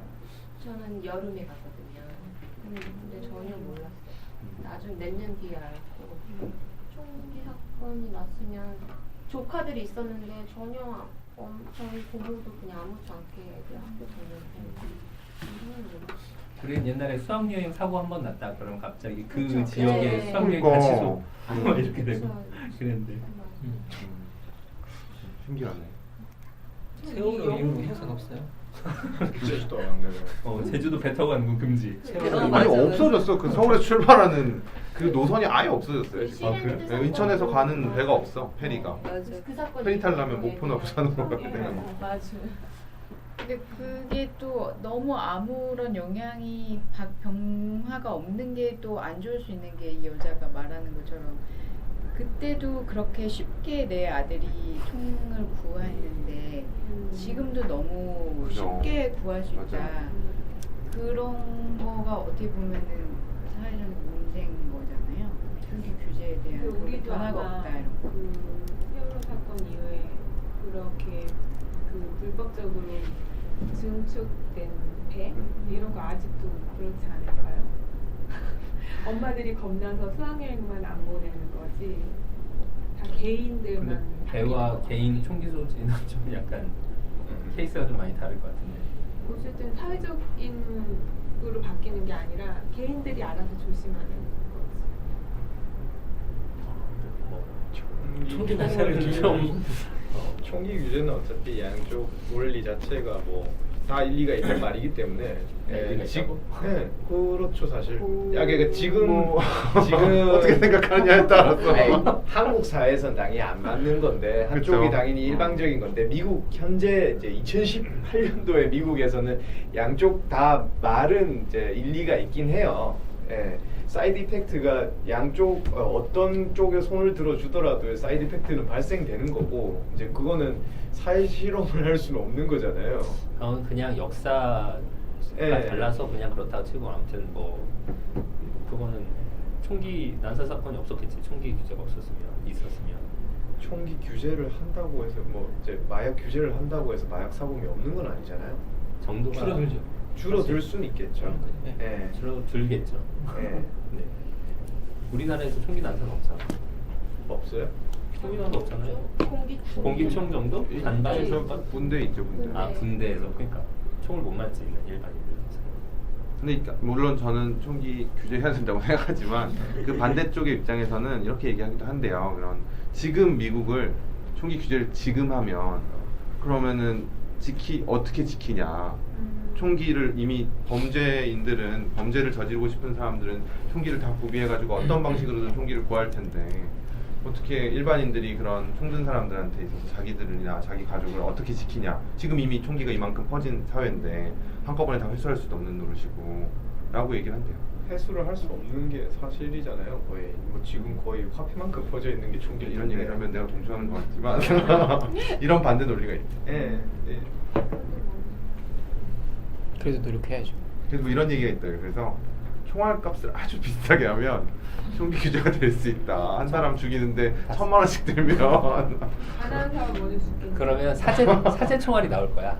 사제 총알이. 그뭐 만드는데 그렇게 비싸진 않고. 뭐 어쨌든 그런 우스갯소리가 있죠. 볼링 포 콜럼바인 보면 마트에서 팔아요. 그 총알을. 그죠. 네. 그럴 그죠. 정도로 너무나 널려 있는 거예요. 그런 정도는 이 나라도 좀 규제를 해야지 아예 없애지 사실 못하더라도. 저는 이해도 가는 게 이제 미국 가본 적은 없지만 이제 미국 그 녹터널 애니멀스인가의 그 영화 보면은 이제 우리로 치면은 거의 대부분 되게 도심이라든가 농촌도 거의 대부분 촘촘하게 연결이 돼 있어서 치안이라든가 이런 부분이 경찰한테 전화 오면 대충 그치. 10분 안에는 다 올 수 그치, 있을 그치. 만한 어느 정도 그런 환경 인프라가 구성이 돼 있잖아요. 치안 인프라. 2시간 걸린다니까. 우리나라? 네, 우리나라. 신고하면. 근데 이제 미국 같은 경우에는 정말 몇백 킬로 가야지 주유소가 하나 있고 몇백 킬로 가야지 뭐 이제 어떤 뭐 치안 관련된 시설이 있고 이런 데가 많으니까 사실 그런 데서 본인을 지킬 수 있는 수단이 글쎄 총기 말고 어떤 다른 뾰족한 수단이 있을까라는 생각이 들긴 해요. 네. 그리고 언젠가 찾아봤는데 총을 허가한 나라가 생각보다 많더라고요. 유럽에 좀 많이. 그죠. 그리고 그죠. 곰도 나오지 않을까요? 그런 것도 있죠. 야생 동물도 있긴 한데. 그렇죠. 사실은 그냥 지나가. 곰은 겨울에. 곰을 총으로 잡을 수 있다는 것 자체는 망상이 그렇죠. 아닐까 그런 생각도 들긴 한데. 예. 위협은 할 수 있잖아요. 위협은 할 수 있겠죠. 근데 이제 그게 위협이 될 수도 있겠죠. 내가 왜 위협을 받는 건지. 그걸로 인해서 이제 공룡 스프레이 있대요. 제 친구 미국 촌에서 하는데 곰 스프레이? 공룡 스프레이 그거 갖고 그거에는 효과가 있다고 하더라고요. 근데 실제 뭔가 안 맞으셔서 모르겠지만 그렇대요. 저는 근데 미국 민족성이 좀 대단한 게 우리나라 같았으면 3분의 1의 인구가 줄어들었거든요. 정말 그냥 운전하다가 열받으면 정말 30번 대신. 진짜 막 욱하는 사람들도 너무 많고. 아니, 그거는 이제 똑같지 상대방도 않나요? 총을 가지고 있다 생각하면 네. 참을 수 있을 거예요 아마. 나 요즘 운전할 때마다 생각하는데 왜 사고가 많이 안 날까를 생각해 보면 저걸 내가 긁으면 내 돈을 내야 되잖아 이런 생각에 사람들이 사고를 많이 안 내는 게 아닐까 이런 생각이 들거든요. 그래서 총도 뭐 서로 들고 있고 쟤도 쏠 수 있다 이런 가정이면 내 생각을 왜 해? 사고를 안 내지? 좀 상담 받아보시죠. 약간 징후가 보이는데. 딴 얘기 한번 해볼게요. 우울증과 자살? 네, 해볼게요. 자살이 우리나라가 10만 명당 2016년 조사로 25.6명이 죽는데요. 1년에 13,000명. 하루에 36명. 우리나라요? 우리나라. 20, 30대 1위죠. 근데 20, 30대 1위는 어느 나라나 젊은 애가 무슨 뭘 죽겠어요. 자살로 죽지. 자살이 20, 30대 1위는 많은 나라들이 그래요. 근데 그걸로만 볼 수는 없는데 우리나라는 이제 약간 문제는 20, 30대, 10대, 20대, 30대의 자살이 올라가는 속도가 상당히 빠르대요. 우리나라가 자살률이 1위라 그러잖아요. OECD에서 우리는 2위 됐어요. 진짜요? 리투아니아가 1위로 들어갔어. 리투아니아 리투아니아가 OECD가 아니었거든. OECD로 들어오면서 우리나라 적어들어서 그런 게 아니라 그 2016년 기준으로는 우리나라 2위라고 그러더라고요. 대한민국 우리랑 비슷해요. 26.7명, 우리나라 25.6명. 우리나라 자살률 높으면 보통 이제 청소년이나 청년 자살 생각 많이 하잖아요. 물론 그것도 문제고 빠른 속도로 올라가고 있긴 한데 사실 우리나라의 이 많은 자살률의 대부분은 노인 자살이에요. 10만 명당 53명. 이거는 OECD 평균의 한 두세 배 가까이. 노인 자살 80대 넘으면 엄청 많더라고요. 사망률이 1인가? 그 노인 자살률이 사망률 아까 병으로 죽는 사람보다 자살을 이야기 꽤 높았죠. 3위인가? 그것까지는 아닐 거예요. 암이나 이런 게 훨씬 높을 거예요. 꽤 높은 자살이 거예요. 높은 거는 10대, 30대가 확실히 높긴 해. 그 사람들 딴 걸로 안 죽으니까. 제가 알기로 아니 80대에서 이렇게 80대까지는 순서를 할 때 안 봤어가지고 근데 암이 제일 기억 안 나요. 많긴 할 거고. 네, 암이 제일 많고 자살률이 생각보다 많았어요. 자살이. 그 원인 불명의 죽음에 대해서도 자살로 처리한다. 그래서 사실 높아지는 거 아닌가? 그게 나눠져 있긴 하거든요. 통계를 낼 때는 원인 불명의 죽음과 자살이 나눠져 있기는 해요. 나눠질 때. 네, 나눠져 있긴 해요. 근데 그거를 사실 이거 뭐 검시하거나 이러면서 정하는 거라서 그러니까 뭐 그 애매할 수도 있어요. 사실 통계라는 게 좀 그런 맹점이 있죠. 그거를 누군가 어떻게 막 정해놓고 딱딱딱 1번, 2번, 3번, 4번을 정한 게 아니라 여러 사람이 정했기 때문에 이 사람은 1이라 생각할 수도 있는 문제들도 있고 2라고 생각할 수도 있고 왔다 갔다 하는 문제도 있을 수도 있는데 어쨌든 지금 통계상으로는 그렇대요. 우리나라의 자살률 높은 원인이 노인 자살이 상당히 높다고. 고독사. 노인 자살률 중에는 그 비관 자살이 비관 자살이나 소외나 이런 좀 그러니까 비관 자살률이 조금 넓어요. 너무 넓지. 다 비관하니까 자살하겠지. 뭐 경제적으로 어려운 그런 것도 있는데 제 친구 시어머니가 돌아가실 때 갑자기 보고가 있는데 오지 말라고 당하더라고요. 왜 그러면 되게 친한 친구라서 왜 그랬더니 일단 분위기가 안 좋다. 아무도 오지 마라. 자고 봤더니 사부님이 자살하신 거예요.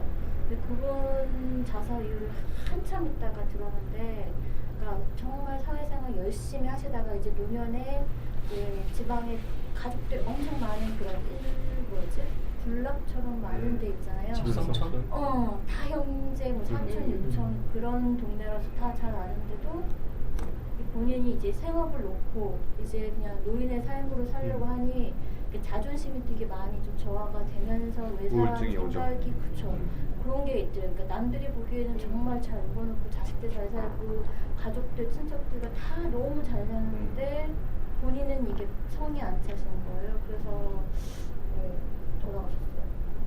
그러니까 그런 거 얘기 들어오면 거기서 비관이라 하면 정말 무사한테 정말 빈곤해서 아니면 자식들한테 버림받아서 혼자 쪽방촌에서 살다가 그런 것도 있긴 한데 이런 경우도 굉장히 많아요. 근데 제가 저는 그걸 생각해봤거든요. 죽여주는 여자를 보면 너무 아파서 그런 거는 어떻게 보면 그 중환사 쪽으로 중환사가 있으면 다 그쪽으로 붙는 거니까 노인 자살이라고 하니까 또 뭐 자살이 뭐 충동적인 경우도 있지만 대부분은 이런 우울증이나 뭐 여러 가지 정신질환과 연관이 대부분 있다고 하거든요.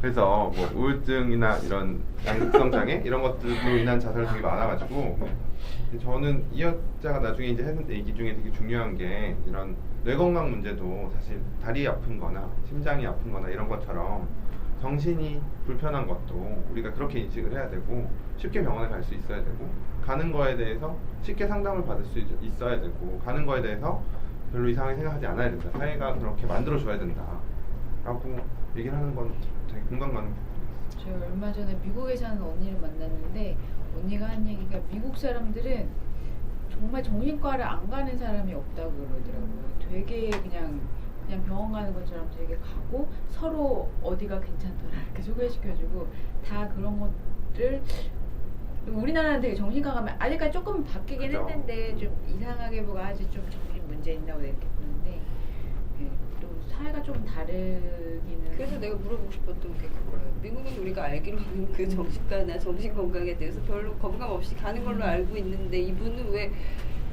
그렇게 연구해서 그 결과에 도달했다는 게 근데 저 갑자기 궁금한 게 가고 있잖아요.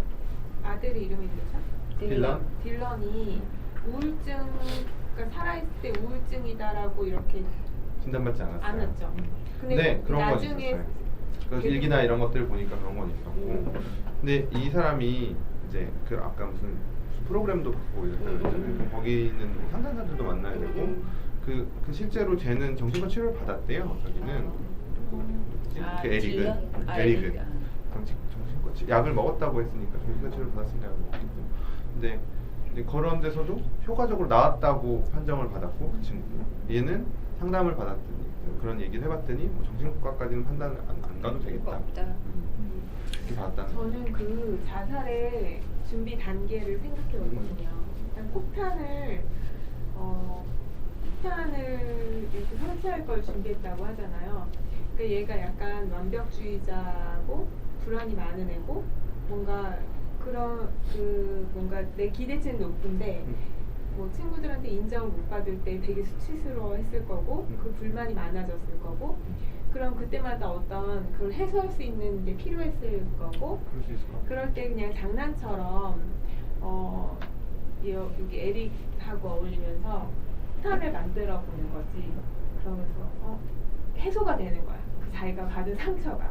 그러면서 뭐 하나 둘씩 장난하는 기분으로 준비를 막 이렇게 한 거야.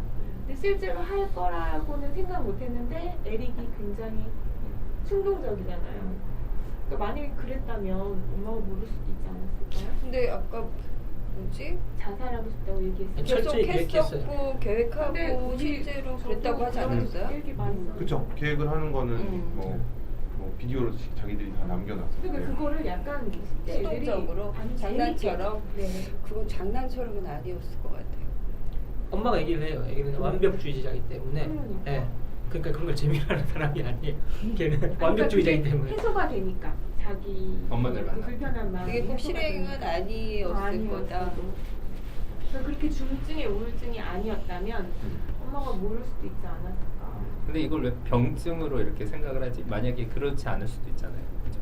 그러니까 물론 이유가 여러 가지 있고 뭐 이 아이 우울증에서 이것이 자살로 귀결되는 그럴 수도 있겠지만 표현은 그렇게 하지만 또 다른 것도 있지 않을까? 이유가? 아니 그리고 나는 묻고 싶은 게 우리도 뭐 범죄자들이 나와가지고 다 죽여버리고 자살을 하려고 했다 뭐 이런 얘기들 많이 하잖아요. 근데 자살을 하려면 왜 자기 혼자 자살을 하지? 왜 다 그 심리는 도대체 나이 뭔 세계는 거예요? 끝나는데 그 자살한 시점에서 근데 왜 죽이지? 아 근데 이건 그냥 제 입장인 거고 그들은 다르니까. 그러니까 여기서는 어떤 식으로 나온 건지 그들이 막 일기를 쓰고 뭘 했다고 하니까 미움 이런 게 있었어요. 그러니까 저는 이 그렇죠. 세상에 대한 미움이나 이런 것들이 그 비디오에 많이 나오고요. 이 뭐 비디오는 저 본 건 아닌데 나왔다고 그래요. 막 인종 차별 발언도 나오고 욕도 하고 그랬다. 그리고 이 딜런에 대한 얘기는 그러니까 그 우울증이 있는 아이에 대한 얘기는 그러니까 무슨 얘기가 그랬지? 아까 저기 그 외죽이냐? 걔는 그 보통 우울증이 있는 사람들이 자살을 할 때 특히나 자살을 할 때는 그게 자기 세상이 끝난다고 생각하기 때문에 세상이 끝나는 것과 자기 세상이 끝나는데 뭐가 중요한 그니까 근데 왜 굳이 죽이고 아니 그건 자기가 실행력이 없으니까 자기는 그런 실행력이 없고 이들을 죽여야만 나는 자살할 수 있는 이거를 같이 명분이 생기는 얘가 그런 반복적으로 썼던 문구 중에 나는 뭐 지금 짝사랑이랑 애랑 잘 되든지 아니면 혼자 자살을 하든지 아니면은 뭐 여기서 MBK라고 얘기하는데 뭐 내추럴 본 킬러 뭐 자기들끼리 하는 그런 약간 중이병 같은 그런 얘기인가 봐요. 근데 그렇게 대량 살상을 통해 할 거야. 근데 여자친구 잘 안 됐고 자살 실행력은 없고 에릭은 자기 자살을 할 수 있게 해줘내니까 아까 얘기했던 얘기가 에릭은 이런 MBK를 하려다 보니 자살을 하게 된 거지만 얘는 자살을 하려다 보니 이런 것들은 별로 상관없다고 생각했다. 반사회적인 성향도 있었던 것 같아요.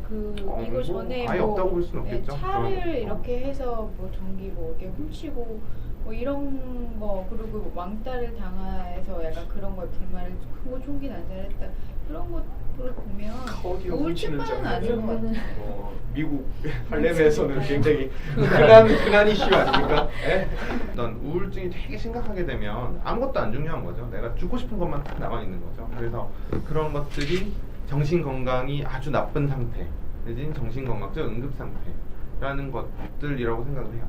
그게 정말 죽고 싶은 사람들 생각할 때 왜 저번에 범죄 얘기하거나 이런 얘기할 때 그런 얘기 했었잖아요. 충동적으로 죽일 수 있다고. 이게 사실 논리적으로 이해 안 되는 얘기인데 저 사람이 날 자꾸 괴롭힌다는 생각이 들어서 죽이고 이런 것들 비슷하게 뇌가 작용을 하는 것 같아요. 우리가 상식적으로, 논리적으로, 도덕적으로 안 되는 방향인데 그것들이 다 없어지고 내가 힘든 고통을 없애는 자살만 남아있게 되는 상태가 있을 수 있다고 생각합니다. 저는 이 테드 영상에서 이 어머니가 말한 것 중에 제일 저는 되게 그래도 좀 마음에 와닿았던 게 그 외주인이라고 그랬잖아요. 그러니까 자살하는 사람 중에 3%인가 5%? 네.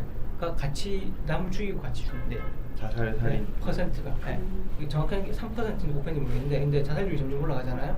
그러니까 그러면 당연히 같이 죽은 사람도 더 많아질 거잖아요. 그래서 우리는 우울증에 걸린 사람들을 돌봐야 된다 이렇게 주장을 해요. 그러니까 죽을 수도 있어. 확률이 약간 그런 얘기를 해요. 그런 게 오히려 우리 사회 무슨 우울증 환자에 대해서 관심을 가져야 되고 이런 그런 왜 이유 중에 관심을 왜 있어야 되느냐 하면 이런 불의의 사고가 생길 수 있기 때문도 얘기를 하더라고요. 네, 그래서 그 자살 커뮤니티라는 게 있잖아요. 그거 막 폐쇄하고 막 이랬는데 그게 이제 혼자 죽을 자신이 없으니까 모여서 우리 같이 죽자 약간 이렇게 해서 했는데 여기는 그렇게 같이 죽는 게 아니라 동의를 구하지 않고. 죽여버리고 이렇게 한 거니까. 딴 얘기 하나 해볼까요?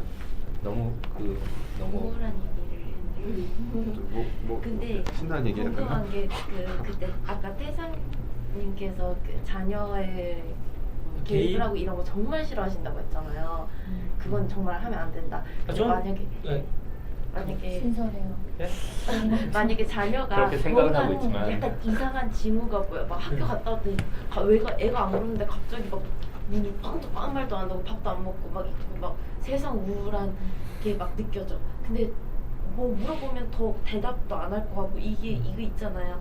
그러면 근데 애 SNS가 볼 수 있어. 그러면 뒤질 거예요, 안 뒤질 왠지 거예요? 아니, 남자친구 SNS 본 것 같은데. 남녀를 위해서 자주 보는 느낌인데 이거. 궁금해서 그냥 정말 그게 저는 이게 개입한다는 생각 자체가 자녀를 소유물로 보는 그 의식이 깔려있기 때문에 개입한다 만다 그걸 고민하는 것 같아요. 맞아요. 당연히 애는 보는 거 싫어할 거 아니에요. 내가 만약에 어렸을 때 같으면 당연히 보는 거 싫어할 거 아니야. 개입하면 저는 안 된다고 생각해요. 근데 같이, 같이 얘기하는 거를 개입이라고 생각 안 하시죠? 아, 그건 당연하지. 같이 얘기하는 게 아니라 몰래 뭐 그러니까 그런 개입을 안 하겠다. 그런 걸 안 하겠다는 거지. 그리고 되게 좋은 부모님 같아요. 애는 당연히 그렇게 한 번씩 본다고 하는 거잖아요, 당연히. 저기 그렇게 안 하는 게 이상한 거지. 근데 눈 닿을 네. 그 강도가 달라요. 맞아, 이해하시면 되겠는데. 때가 있어요. 이 정도까지 봐줬는데 나한테 욕하거나 막 이 저자도 이런 애가 짜증을 내거나 문을 쾅 닫는 거에 대해서 그럴 수도 있지라고 생각해서 넘어가는 부분들이 있던데 그러니까 개입과 무관심의 그 경계가 약간 애매모호할 때가 있기는 그러니까 할 것 저는 같아요. 이제 핵심이 그랬잖아요. 이분이 그랬잖아요. 나는 자녀를 충분히 사랑한다는데 내 아들은 그 사랑을 못 느꼈던 것 같다. 이 말을 하잖아요. 저는 사랑을 못 느꼈다고 따기보다는 사랑만으로는 안 된다, 부족하다. 저는 어쨌든 그건 선언했잖아. 나는 이미 주었다. 라고 그 근데 이런 말을 선언했다는 게 하는데 중요한 것 같아요. 나는 그 아들이 충분히 사랑을 줬다고 생각했는데 아들은 그 사랑을 받았다고 느끼지 못했던 것 같다. 이런 말을 듣는 거거든요. 그러니까 저는 가장 중요한 게 그런 거예요. 그러니까 자식이 그러니까 부모가 우리 부모님이 나를 사랑하고 있구나 이걸 느끼면 저는 그렇게 뭐 극단적이거나 이렇게 특별한 그런 문제는 없이 잘할 수 있다고 저는 생각을 해요. 그러니까 아까 사랑 그 얘기 나온 거는 부모의 노력만으로 되는 게 아니라 여러 가지 트리거가 있었잖아요. 총기도 그렇고 한국이었으면 그럴 일 없을 텐데. 난 저 그걸 막을 수 있는 절대 방패가 사랑이라고 생각해. 사랑만으로 충분하지 않다고. 그러니까 나는 아까 그걸로 다시 돌아가면 지금 저자의 의도와 저자의 활동을 다 긍정적으로 바라보고 있고 이 저자가 전혀 자신의 정말 참여하고 성찰해서 결국 이런 아주 사회적인 활동으로 아주 좋은 방향으로 뭐 자신의 고통을 승화시켰다 이렇게 해석을 하신다면 다 믿을 수 있겠지만 저 그렇게 안 보고 만약에 이 사람의 자신의 고통과 자신의 사회적 지탄과 이런 것들이 자기가 갖고 있는 자아관과 가족관과 이런 거랑 계속 상충돼 이것에 대해서 해결 방안으로 자신을 방어할 수 있는 아주 사회적으로 근사한 가피를 만들었다라고 생각할 수 있다는 거예요. 나는 그게 의도해서 만들었다기보다는 이분이 살아남는 방식이에요. 그러니까, 자기를 예. 살게 하는 방식으로 예, 이끈 예, 것 맞아요. 같아요. 저도 그러니까 그렇게 생각을 한 그 거예요. 애가 사랑을 충분히 못 받았다고 자기도 그렇게 말을 했잖아요. 그러니까 사랑만으로는 안 돼. 그러니까 이 저자의 말을 그냥 말이. 그 저자가 이렇게까지 결론 내린 건 대단하다고 생각하거든요. 그리고 나름대로 사회적 활동하는 건 노력은 가상하지만 실제적으로는 이 사람이 진짜 마음속으로 정말 반성하고 고민을 했는가가 의심스럽고. 완성도 안 했다고? 아니 미안해. 그래 자 그러면 너무하네. 그거 알죠? 이 사람이 아무튼 그 고통을 극복하는 방법 중에 어떤 그 약간 우리 정서적으로 납득이 되지 않는 방법 이미 부분이 문자재가 있다. 깔려 있어. 그렇지, 약간 깔려 있어. 문자재가 깔려 있어. 이분이 어머니가 써서 이 책 내용에 대해서 우리가 얘기를 해서 그렇지 사실 이 애가 이런 걸 행동을 한 거 이 어머니 잘못이 정말 아닐 가능성이 크지 않아요? 그냥 엄마 이미 보험으로 낙인을 찍었어요. 그러니까 인도로 지졌어. 아니야 책임이 아니야 어머니의 잘못이 있다고 생각하시는 생각하는 거 거야. 같아요. 사실은. 있는데 있다고? 그래도 저는 있다고 태조 생각하는 영상 거죠. 보면 이 사람은 유방암도 알았고 그거는 나중에 우울증도 있잖아. 알았고 나중이잖아요. 나중에죠. 나중에요. 그러니까 그런 애가 죽고 애가 죽고 나서 사회적 그래요. 지탄 받고 사회적으로 지탄을 받아서 그런 네. 것 때문에 자기가 네. 피해를 받았. 네. 그게 자기한테 당연히 스트레스가 되겠죠. 왜냐면 피해를 받았다고 주장하는 게 아니라 이 사람이 피해라는 단어는 그렇지만 유방암이나 공황발작이나 이런 얘기를 하게 되는 거는 내가 그런 고통 속에서 나도 자살을 생각했고 이게 내가 망가지는 기전이구나 라고 공감을 했다고 얘기를 하는 거예요. 그게 내가 이것 때문에 너무 힘들었어라고 얘기를 하는 게 아니에요. 겪었으니 이걸로 쌤쌤 해줘. 이게 아니라니까. 왜 그렇게 아니, 힘들어지 생각을 해? 쌤쌤 해줘가 아니야. 쌤쌤 해줘가 아니야. 아니 난 그런 아니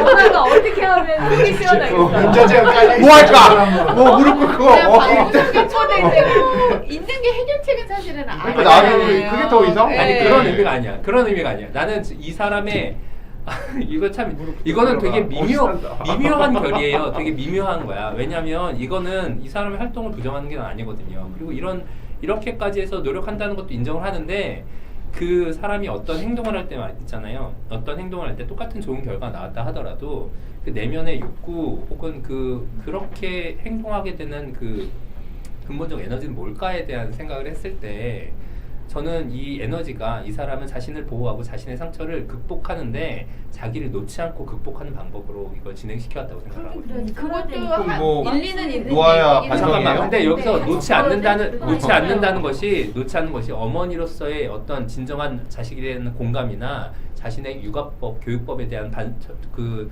성찰이나 이런 거 없이 육아법에 대해서는 자기가- 동의하진 않아요. 자기가 했다.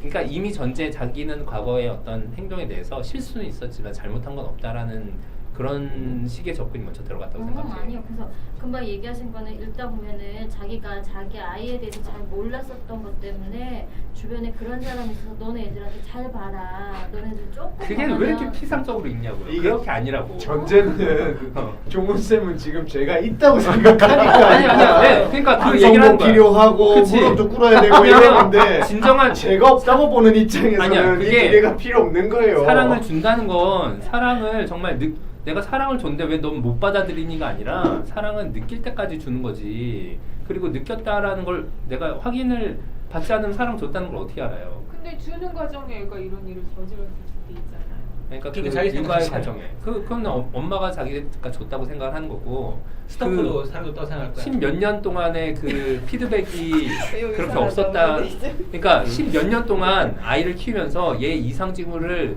정확하게 판단할 수 없을 만큼 엄마의 관심이 무관심했냐. 범죄자들은 플러스 엄마 아빠의 가족들의 플러스 다 범죄자네.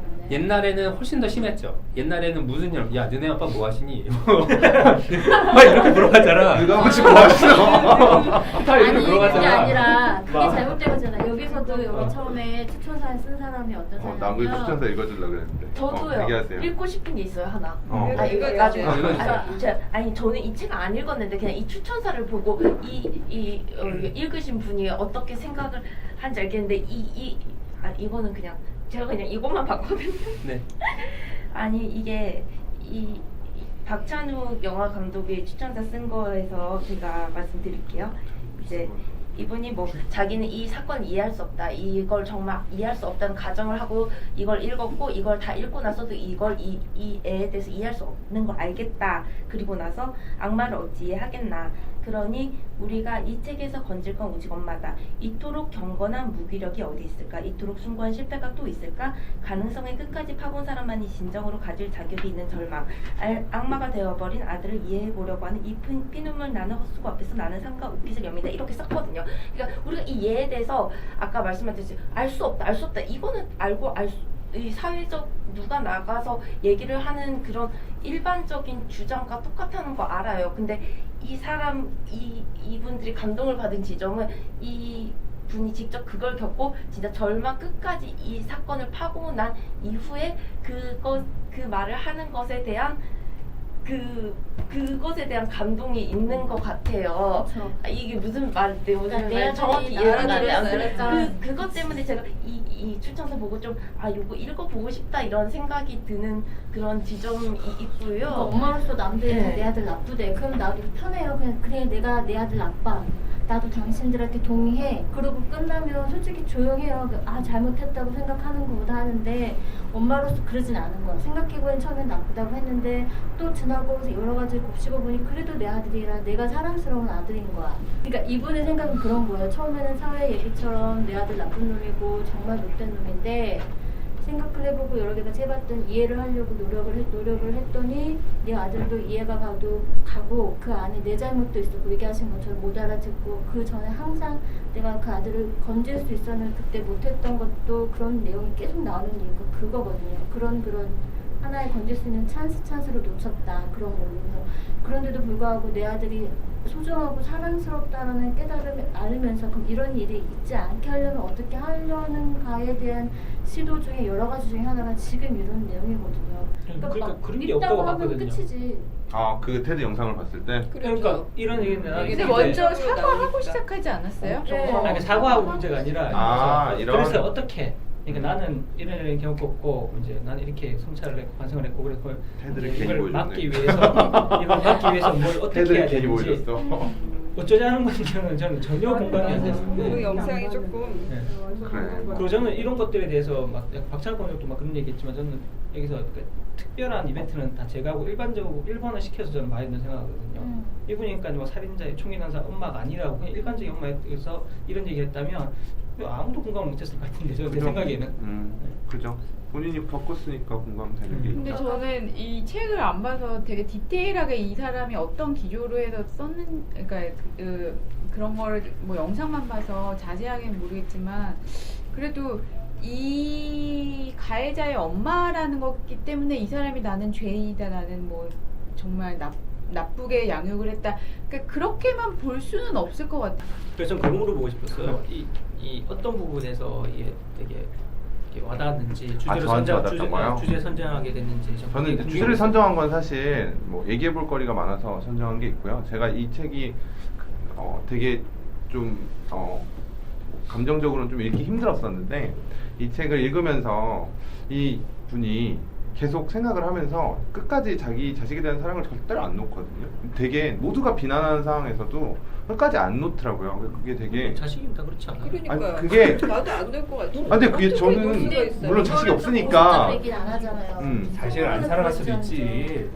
그런 사람은 없어 일반적으로. 있어. 자식이 없어가지고 정확히 노멀 모르겠는데 케이스를 이게 얘기하자면. 어느 정도의 약간 상식을 벗어나고 만약에 그런 생각도 해봤거든요. 저기가 아니라 딜런이 아니라 에릭의 엄마였으면 이렇게 할 수 있었을까? 난 되게 좀 사실 그 반사회적 인격장애 사실 약 먹어도 잘 안 나는 건데 아까 좀 이상했던 게 아들이 자살했기를 바랬다고 그랬잖아요. 그거를 엄청 후회해요, 이 여자가. 그러니까 후회할 것 같아요. 엄청 후회해요. 그렇게 생각이 안 들 것 같아요. 아무리 처음에 내 아들이 막 잠깐 누구를 그랬던 거에 죽였어도 대해서. 제발 내 아들만 살아남았으면 이런 마음이 들 것 같거든요. 아니 죽었다는 얘기 듣고 나서 자살했으면이라고 생각해요. 죽었을 때는 딴 사람한테 죽은 게 아니라 차라리 자살했으면 좋겠다. 자살이었으면 좋겠다. 왜냐면 그 비난을 당해내길 원치 않았기 때문이 아닐까요? 그렇다 하더라도 감당해내야 일단은 되니까. 자식이면 죽지 않기를 바랄 것 같아요. 부모는. 저는 이해를 못할 것 같은데 이해를 하기 위해서 10년을 넘게 노력을 해서 끝까지 결국 이해를 해내는 게 대단하다고 생각해요.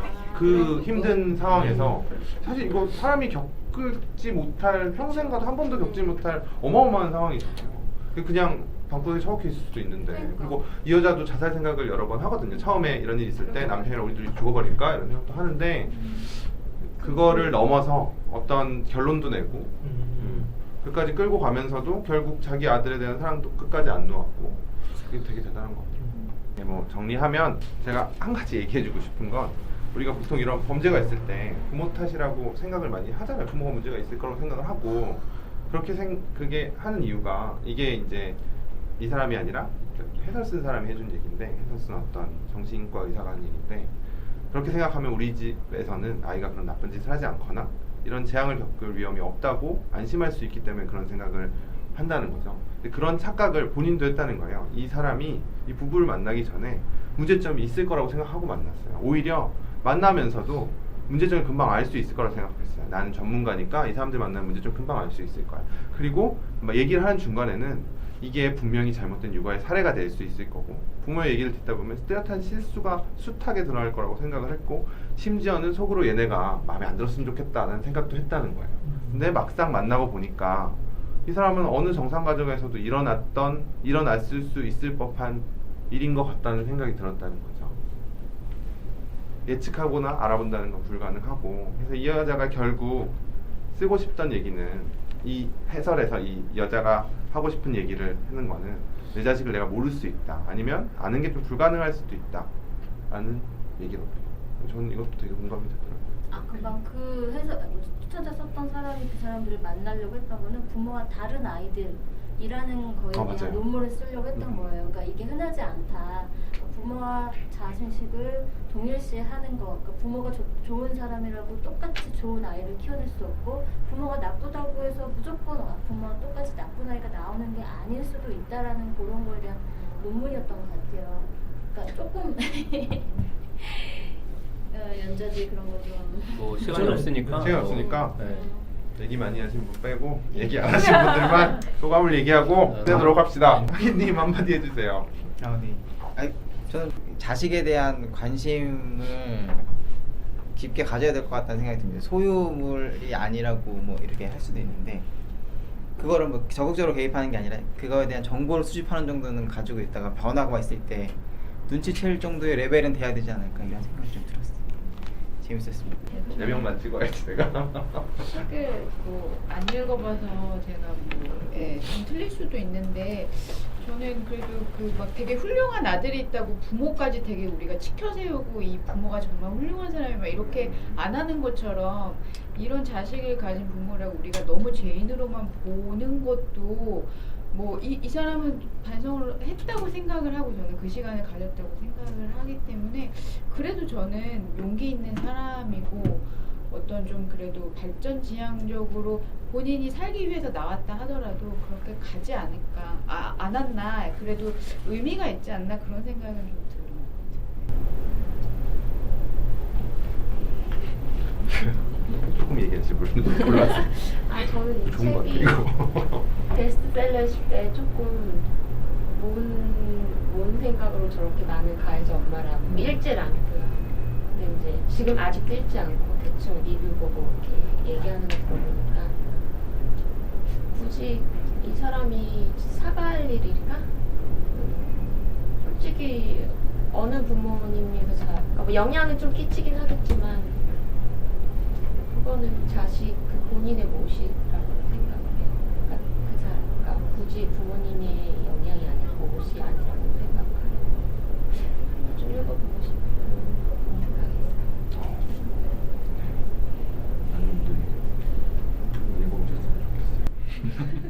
종우님 좀 읽어봤어요. 같은 생각하는지 한번 얘기 들어보고 싶네. 굉장히 합리적인 의심. 읽어보니까 그러네. 읽어보니까 그러네. 이 얘기 한번 들어보고 자기 싶다. 말이 맞다고. 그러니까 그런 얘기도 듣고 싶어. 네, 이것으로 끝내도록 하겠습니다.